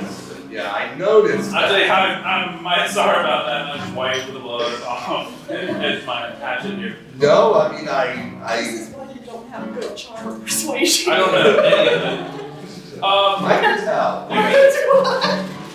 So, I'll tell you what. Yeah, Why don't I go deal with our good friend, Richard? please. And why don't I come back and tell you what's going on with our little old number 6 situation? That sounds fine. Sounds fine with me. We'll be right here. She turns on her heels and walks out. Okay. Great. How much money is left in this safe right now? Oh, it is thousands of dollars. We don't need thousands of dollars. No, I don't need any thousands of dollars. It's 19, whatever it is. 1919, she just said. Yeah. That's like billions of dollars in 2024. A lot of money. Is it 2024? No, if it were 2024, I assume inflation would have been so terrible in the course of the last 100 years in the United States of America that $1,000 would be like $1 billion, and I could probably start my own space company. Minimum wage is the same. What's it? No, you're crazy. It's 1919. There's no way we're going to let capitalism run rampant for that much of the 20th century. You're right. That'd be crazy. May you receive a vision. We do. No, We do. Everyone. no, you don't want to know about 2024. Where, what happened to Misha? I think Jinx pokes his head back out the front real quick and finds someone who's like, we get a meal and some sleep. We've been hiking through the woods about 12 hours. We could get some rest before we go down to that murder. We'll take out there. care of any arrangements for you. Yes. Great. I'm gonna look at the safe. I'm gonna take out $100 for each of us.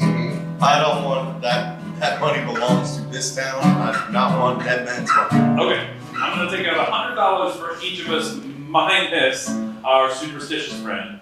And then I'm gonna gather up the rest of it into a sack or something that I can find because I don't want to carry this safe. And then I'll open the door and I'll wave over this woman and make sure that she gets the rest. Does anybody have a shovel? Or yes? There's. Grab one from here. For I us. mean, Do you need a shovel? You never know. You're right. Go into a mine. That's correct. That's the part. a good point. We're in a company store. Yeah. Is there anything we need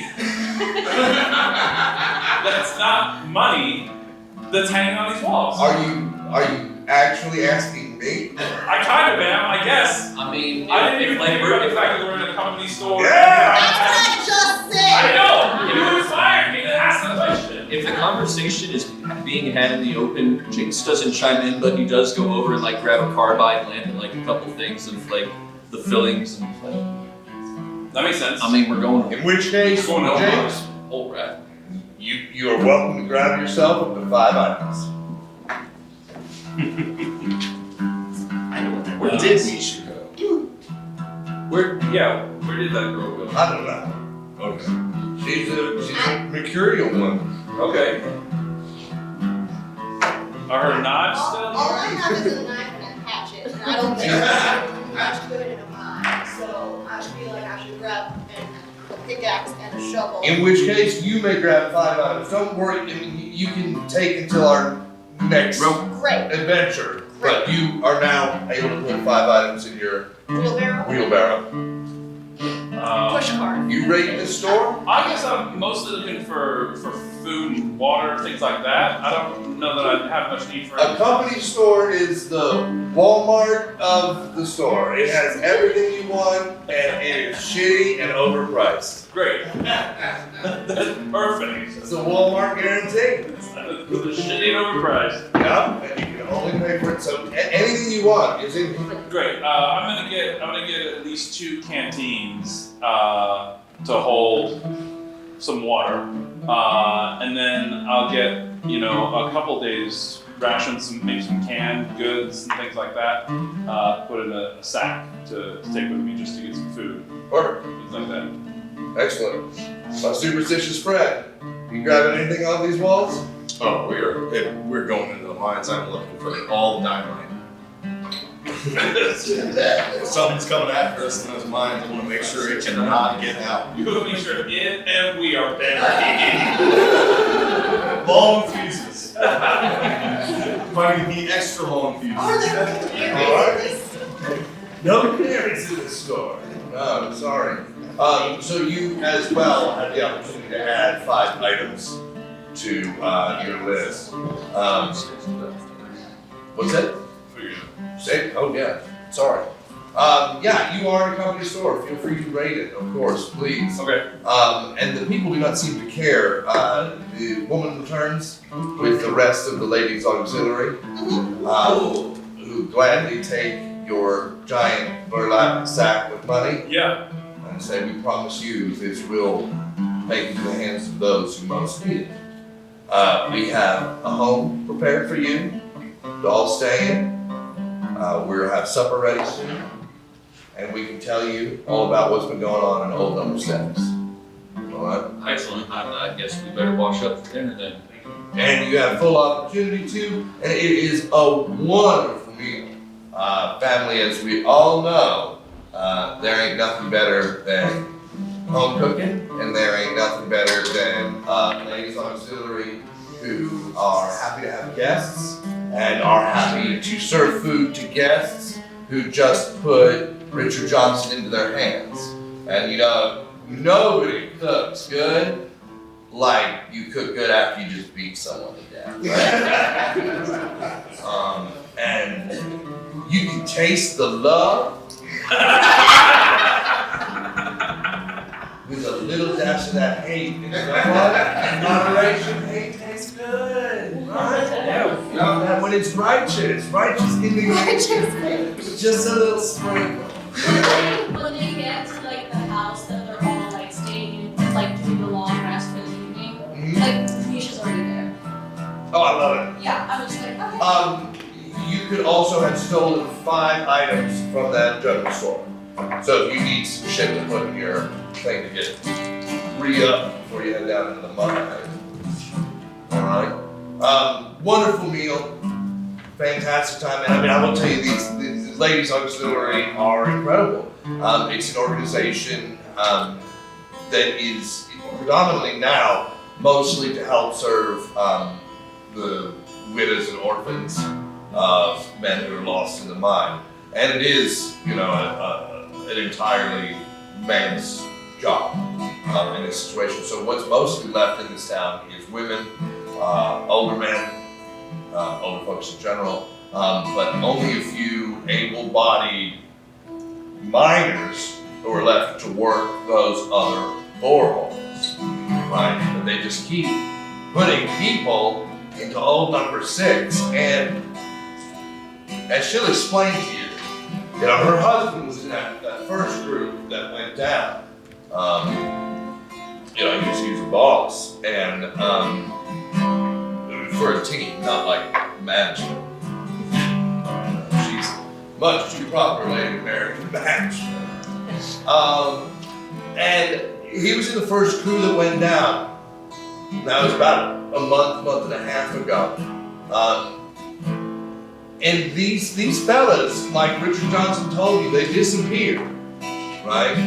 But they don't know that they're dead. And what makes it strange, right, is only at nighttime.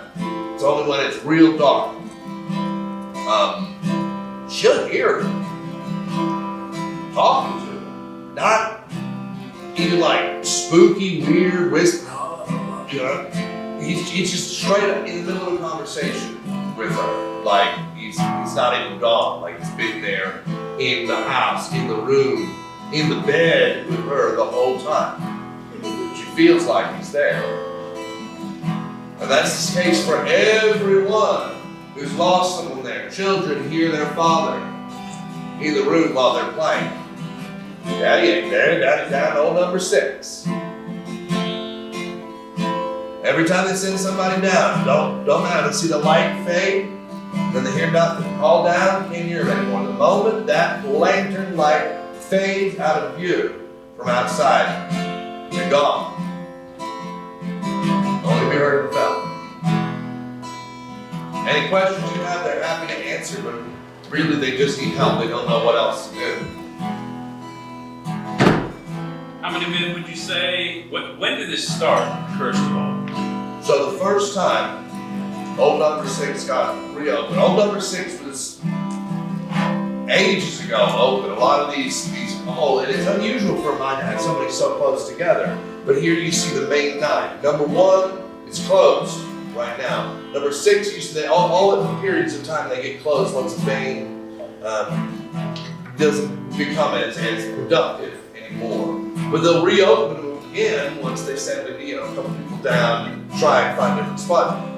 Old number 6 is reopened again and they were able to go deeper. And that happened 8-9 weeks ago. And that's when, as soon as it was reopened, that's when disappearances started? Nobody, except for those first scouts, has ever walked out old number 6 since it's been reopened. Where are they? Those first scouts, are they still around? Or? Oh yeah. Yeah, I think they're down at number 1 right now.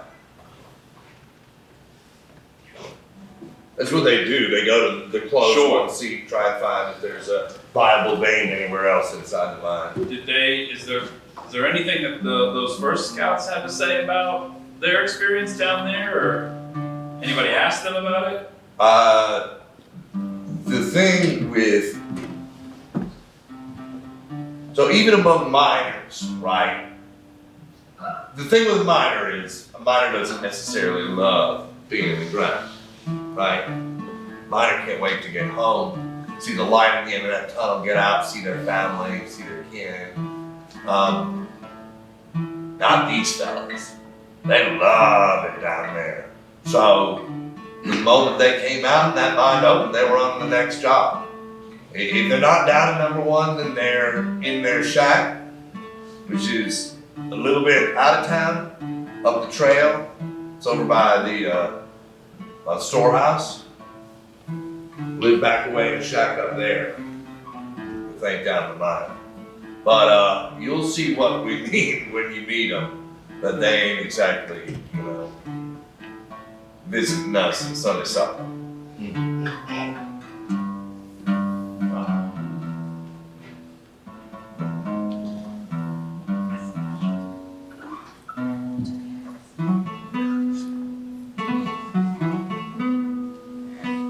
Have y'all had any experience with weird things like this?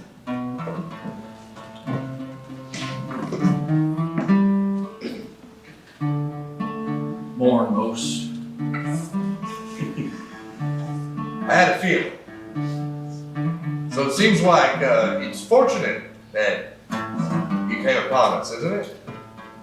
Seem to be happening way more recently. It does. It has.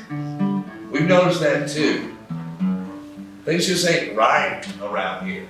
I think it's a smell to it. Have there been any other noises or anything that you've heard down in 6 other than the voices? Well, down in the where? Down in 6. Oh, well, so the voices that we're hearing in our own homes. Not in Is anything coming out from Shaft 6? I'll be honest with you, nobody's really going near on number 6 right now. You're welcome to go listen. Can't wait. When was the last time somebody was sitting down 2 days ago. there? Why? Why what? Well, for 9 weeks now, everybody you send down there has been disappearing. I'm just wondering why you're still sending people down Oh no, see, that's why we gave him old Dickie John, because he's the one making that call. there. I guess that's fair. I don't mean to put that on you, ma'am. Yeah, I mean, and my husband's in the first crew. Like, hindsight being 20/20, I suppose they shouldn't. But I mean, axe on your back like that. You've been to a company town before, haven't you? Oh yeah. They tell you to climb the tree. What do you do? Well, most likely I cut it down. But yeah, I catch meeting. All right. So there's the first ones who went down. They're still around. We could have a chat with them and see what they've seen, if we want to. And you said, did you say something about the light disappears when people go down in the mine? We are able to talk or shout or hear them as they're walking down the mine until we can't see their lantern anymore. And that's when they go silent. Done. Okay. You call after them, they don't answer. So maybe a few more lanterns. Okay. If you're going to see the hardcore twins, you're going to need this. And she passes you a bottle of shine. This will help. Okay. Is this good? I don't think it makes a difference to them. Well, I myself am a proprietor. It's just your own moonshine. Can I tell whose moonshine this is? Do I recognize the label as a word? No. The 3 X's are not immediately recognizable to you. If I open it If and you give it a sniff, Melchior, yeah. what's your moonshine? And you've got the highest capabilities on it, don't you? I've specialized in moonshine. It's an area of knowledge of mine. Yes. I believe. I do moonshining better than I do anything else. Well, is that true? That is true. Then I believe if you can cut off half of a man's face in one fell swoop, I believe that Melchior should be able to taste this moonshine. You have to roll for it. Sure. Because you're doing like a sommelier testing. This is it. You gotta tell me. Really roll it around in your mouth. Yep. Yeah. Okay. Yeah, let's do this. We're not. God, I can't see that light. That's a 13. Now, don't you get a bonus from your specialization? Oh, I do. Shoot. I'm specialized, so it reduces the difficulty of it. Okay. So, well, then let me tell you, first of all, Yeah. let's just think logically. I don't Yeah. know what you rolled. I forget numbers. Doesn't matter. Logically thinking about it, though, a moonshine taste testing. No. I have to set the difficulty for that. I feel like, and remember that target number is 3 times whatever that difficulty is. I feel like for me to take a glass, now I'm not an expert, but for me to take a glass of moonshine, smell it, taste it, and be able to tell you its provenance, the terroir, all that moonshine tasting shit that they really think about. Yep. I'm trying to remember from my moonshiners. Also, when we spit or swallowing, because that would also change. Melchior? You spit and swallow. I think we all know that I will swallow. Once I've switched it around in my mouth a little bit. I had a suspicion. Yeah. Then let's say that it is a difficulty 3, Yeah. meaning you have to roll a 15. Okay. You rolled a 14, right? I rolled a 13, but I reduce it by 2 because of my specialty, so I hit it right on the head. You hit it right on the head. You know, yes, give that applause. You know where the corn was grown. You know. In the tri-state area. You go, that's an old radiator. That was the coil from a radiator. And you know that this moonshine is real moonshine. Okay. Well, it's okay. It's alright, it's good. Oh, yeah. No. You know what? It's nice that these fellas out here trying their hand out. That's right. You know? That's right. Can't all be you. That's right. Well, thank you so much for this. I will take this out. I might also throw in a bottle of my own. Just we do a little sample tasting with them, you know, just get on their good side, you know, as it were. So I appreciate that. You're gonna do a moonshine tasting with the hardcore twins. Is that you said that might make the way easier a little bit, so that's not a problem. I don't know if y'all are familiar with the Music Man, but they're these piccolo ladies, right? I love the Ladies Auxiliary. Yes, and the Ladies Auxiliary erupts into clucks of laughter at the thought of a hardcore twins whiskey tasting, or moonshine tasting. And they all waddle their little chicken butts out. I got a feeling they're not too discerning. In my line of work, we call that, you know, an opportunity to proselytize, you know, about the benefits and the joys of the shine. You know, just because somebody has only ever experienced one thing from a radiator, I believe is where this one's from, doesn't mean that they can't elevate a palate, you know, with the proper experience. I think you put a lot of faith in them twins. I've never met them, but you know, I'm always here to offer my expertise where I find somebody who might benefit from it. Whether that's an axe to the Where can we face, find them? or Your best luck is either their shack that's up behind the storehouse or down in number 1. is number 1 safe? We're just finishing up dinner. I mean, they're all mine. Well, no, yeah, I They're mean, probably in the shack if it's after dark. but you're not sending people down into number 1 and they're disappearing, are you? No, I mean, it's not as terrifying as old number 6. No. Yeah. But I'm just clarifying I here. feel like we should check the shack first. Okay, but that might be a better place for a shine tasting anyway. Yeah. Mine dust does alter the palate a little bit, so, you know.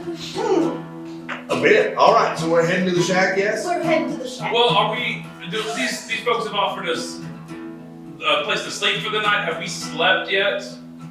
Because are we? Yeah, we hiked for 12 hours. We've had after a long day of thin men and bloodied faces. Are we, I mean, I know we just have full bellies, but are we heading right off?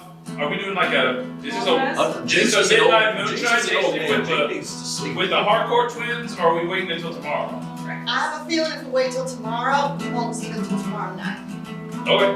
I mean, we know where they're going to be. Tomorrow morning. We know which hole they're in. But again, we wanted to try the cabin first, if possible. I feel like it'll be easier to talk to them Okay. if they're not working at the same time. Okay. How do you feel that?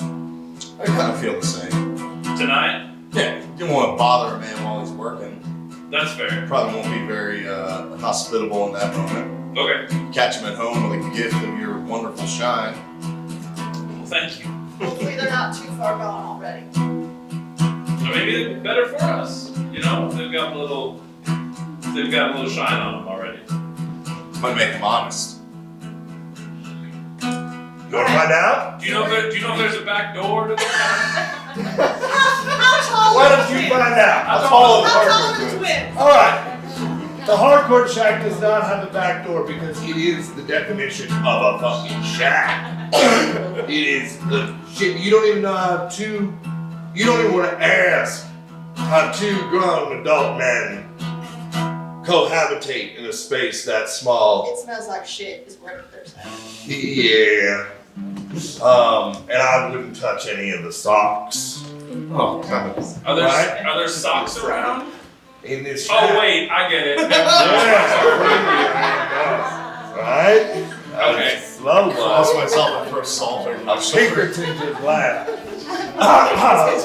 So, yeah, this is a disgusting, gross place, but the good news is the boys are home. All right. I'll take the lead. I got 2 bottles of shine. Yeah, and Yeah. they're gonna be more receptive Sure. to you, despite your demeanor. All right.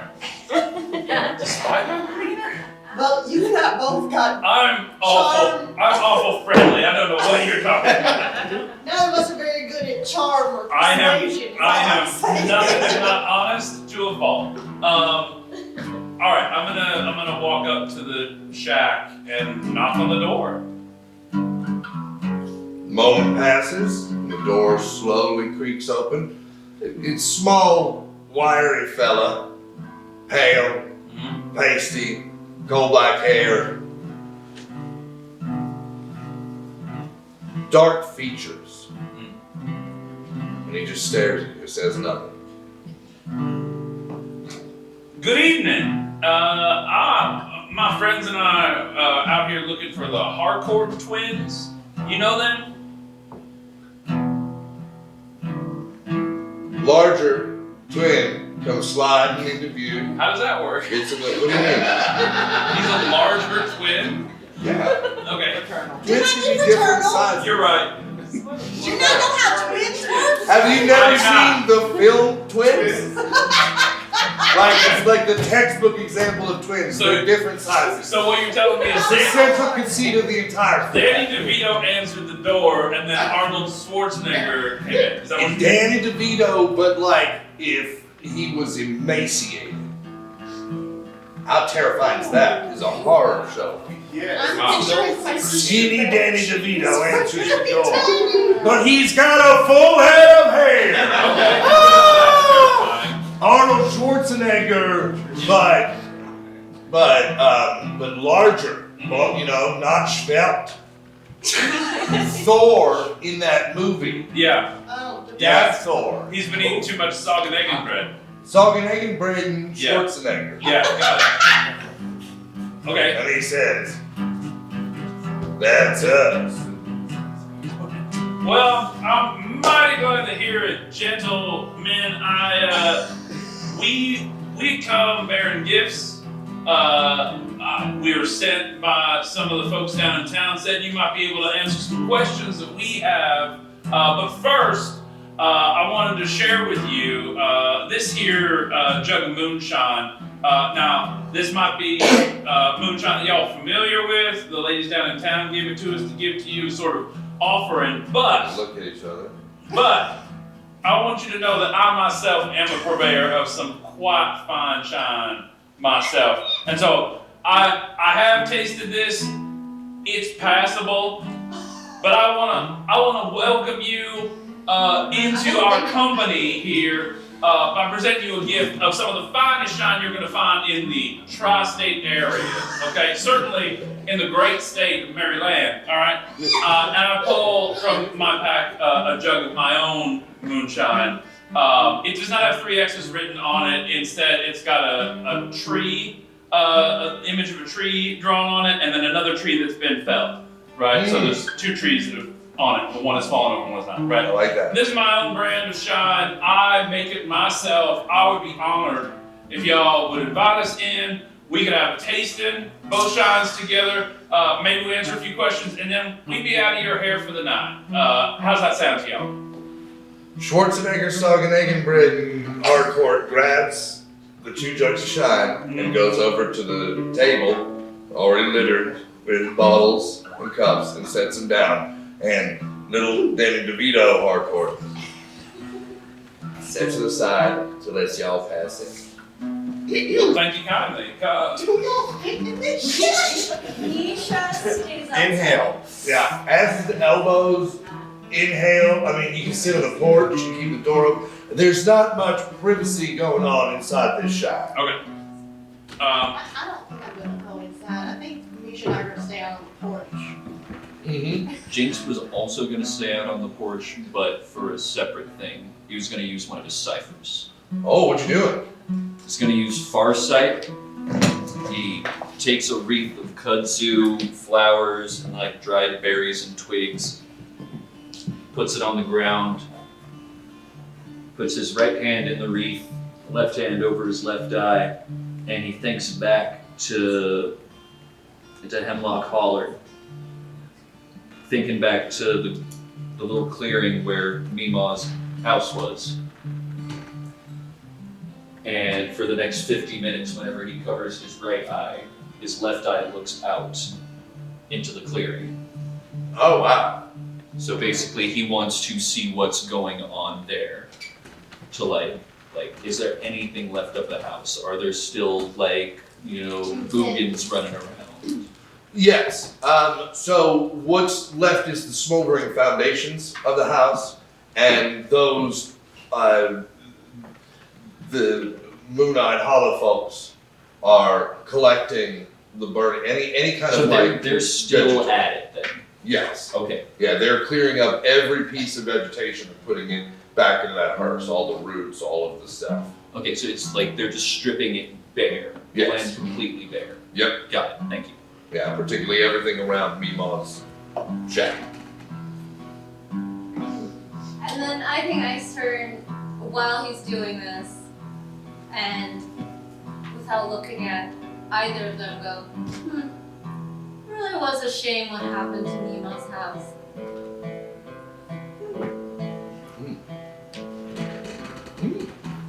All right, Harcourts, drinking at the table.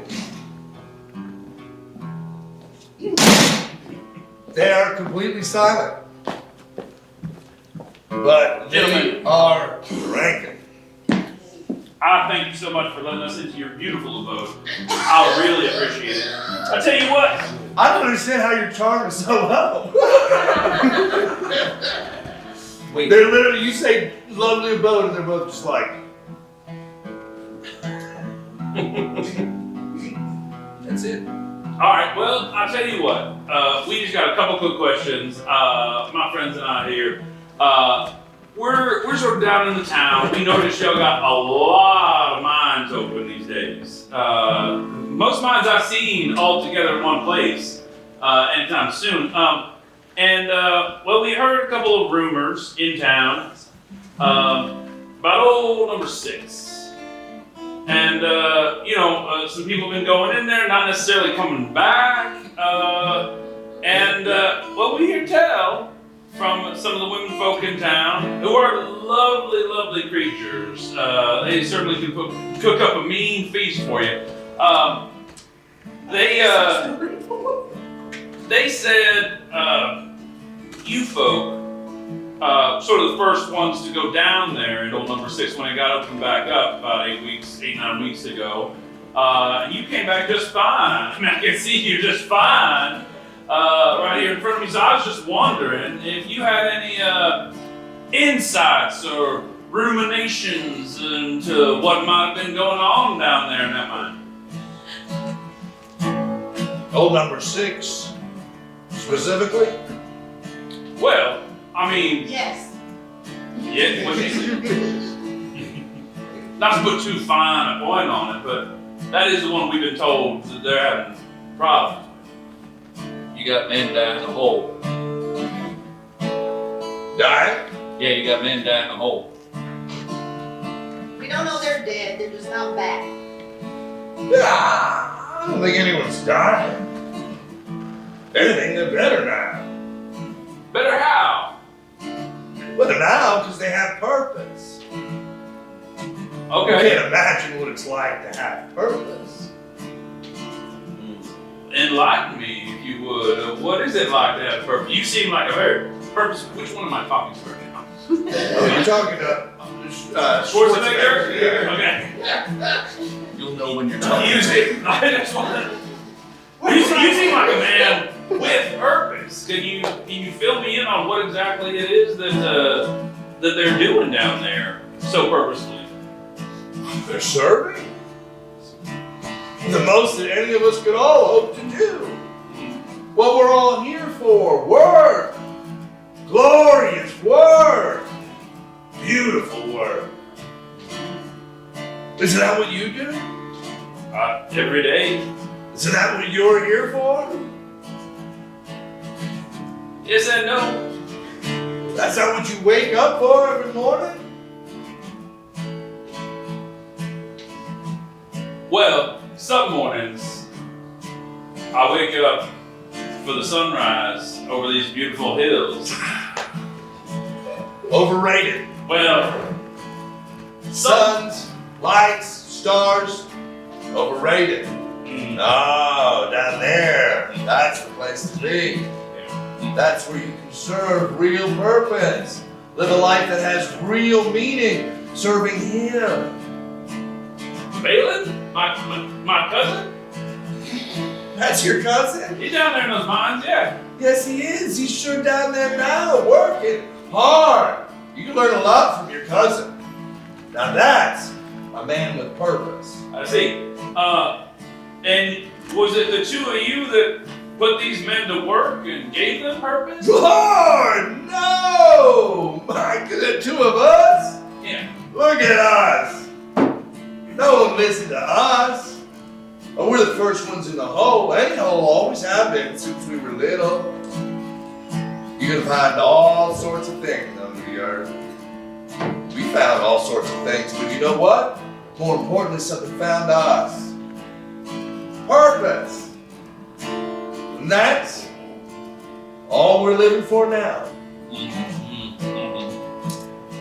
said they're serving him.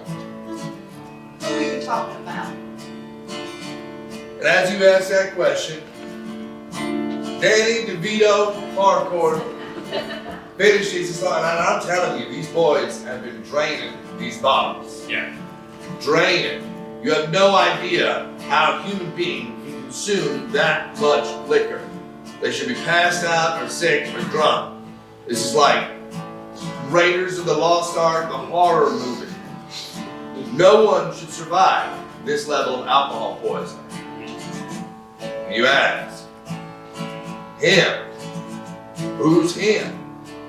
Little Danny, hardcore, first time he speaks, takes that slug back and out his mouth pours black grease, oil, like liquid gold. And he smiles at you, black staining his white teeth, and he says, "The black lung, of course."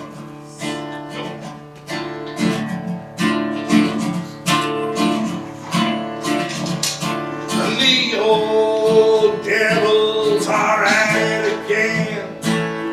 Who knows what they'll do? Now it's true right now, like it was back then. The old devils are at it again. Now when I say devils, you know who I mean. Those predators in the dark. Malicious politicians with nefarious schemes. Millionaires and crooked cops. Now a moonshine still get you 5 to 10. Oh, the old devils, they're at it again. Stripes on your back, a ball and chain. Them old devils, they're at it again. Two men staring at prison bars, and they're wondering what got them here. Now one saw mud, but the other saw stars, and they're praying that the end is near. Now the billboard outside says, confess your sins, 'cause them old devils, they're at it again. I guess I confess I've been suffering since them old devils are at it again. I said them old devils are at it again. Who knows what they'll do? And it's true right now, like it was back then, that the old devils are at They hear them old devils, they're at it again. Oh, the old devils, they're at it again. Thank you all so much for joining us. That was episode 1, Old Devils of the Pawpaw League. I don't know if we've announced when our next episode is yet, have we? We have not. But you're gonna hear real soon. Until then, we've got another show like 2 weeks from now, right? Yeah, in 2 weeks, February 15th, we'll be at Peabody Heights Brewery. So join us there for Portree, cozy murder mystery adventure. That's also at the first full episode of that one. And then after that, we'll be back. Our rotation right now goes Planer Taxi Company, Pawpaw League, Portree, and we'll be doing them basically every 2 weeks. But at the Because we're insane. right? Because we're nuts. 6 episodes every 2 weeks. You can watch a brand new, completely original WRPG show with amazing local actors and musicians. What the fuck? What a deal! It's too good to be true, and it happens 3 times. That's awesome, Brad. But you know what? I can't wait that long. Oh shit! I want to do something, I don't know, at the beginning of March. Maybe at Peabody Heights Brewery again. What kind of shenanigans could I get into? Oh my goodness, I'm so glad you asked.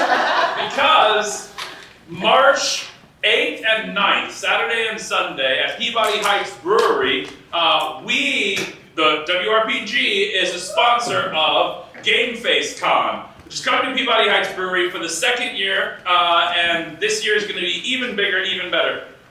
There are local creators and gamesmiths from all up and down the Mid-Atlantic region will be converging on this awesome brewery for the whole weekend. At WRPG, we have the entire outdoor tent and stage space to ourselves. We will be there with our Cryptid News team. Cryptid News team? I know, you don't even know what it is yet. You're excited, right? I'm not going to tell you. You'll have to go there to find out. But we will be there all weekend, mixing it up with the creators and stuff. And then on Saturday night, on the 8th, after the convention winds down around 8 o'clock, we will be doing a live play of a local creators game from Scripted Games. It's called Psychic Trash Detectives, where we play raccoons and other things with psychic powers, solving crimes. We'll be doing on the stage at Peabody Heights on that Saturday night. But we will be there all weekend with a whole bunch of shenanigans. We'll be live streaming. We'll be there supporting local creators and doing all kinds of stuff. So come on out and support everything that they're doing and what we're doing there. It'll be totally nuts. Totally nuts. Give it up for Brad! Give it up for Hannah! Give it up for Donna! Give it up for Alex! Give it up for Brad! Give it up for Greg! And give it up for this crazy crowd who came to see the show! And good night. And good night.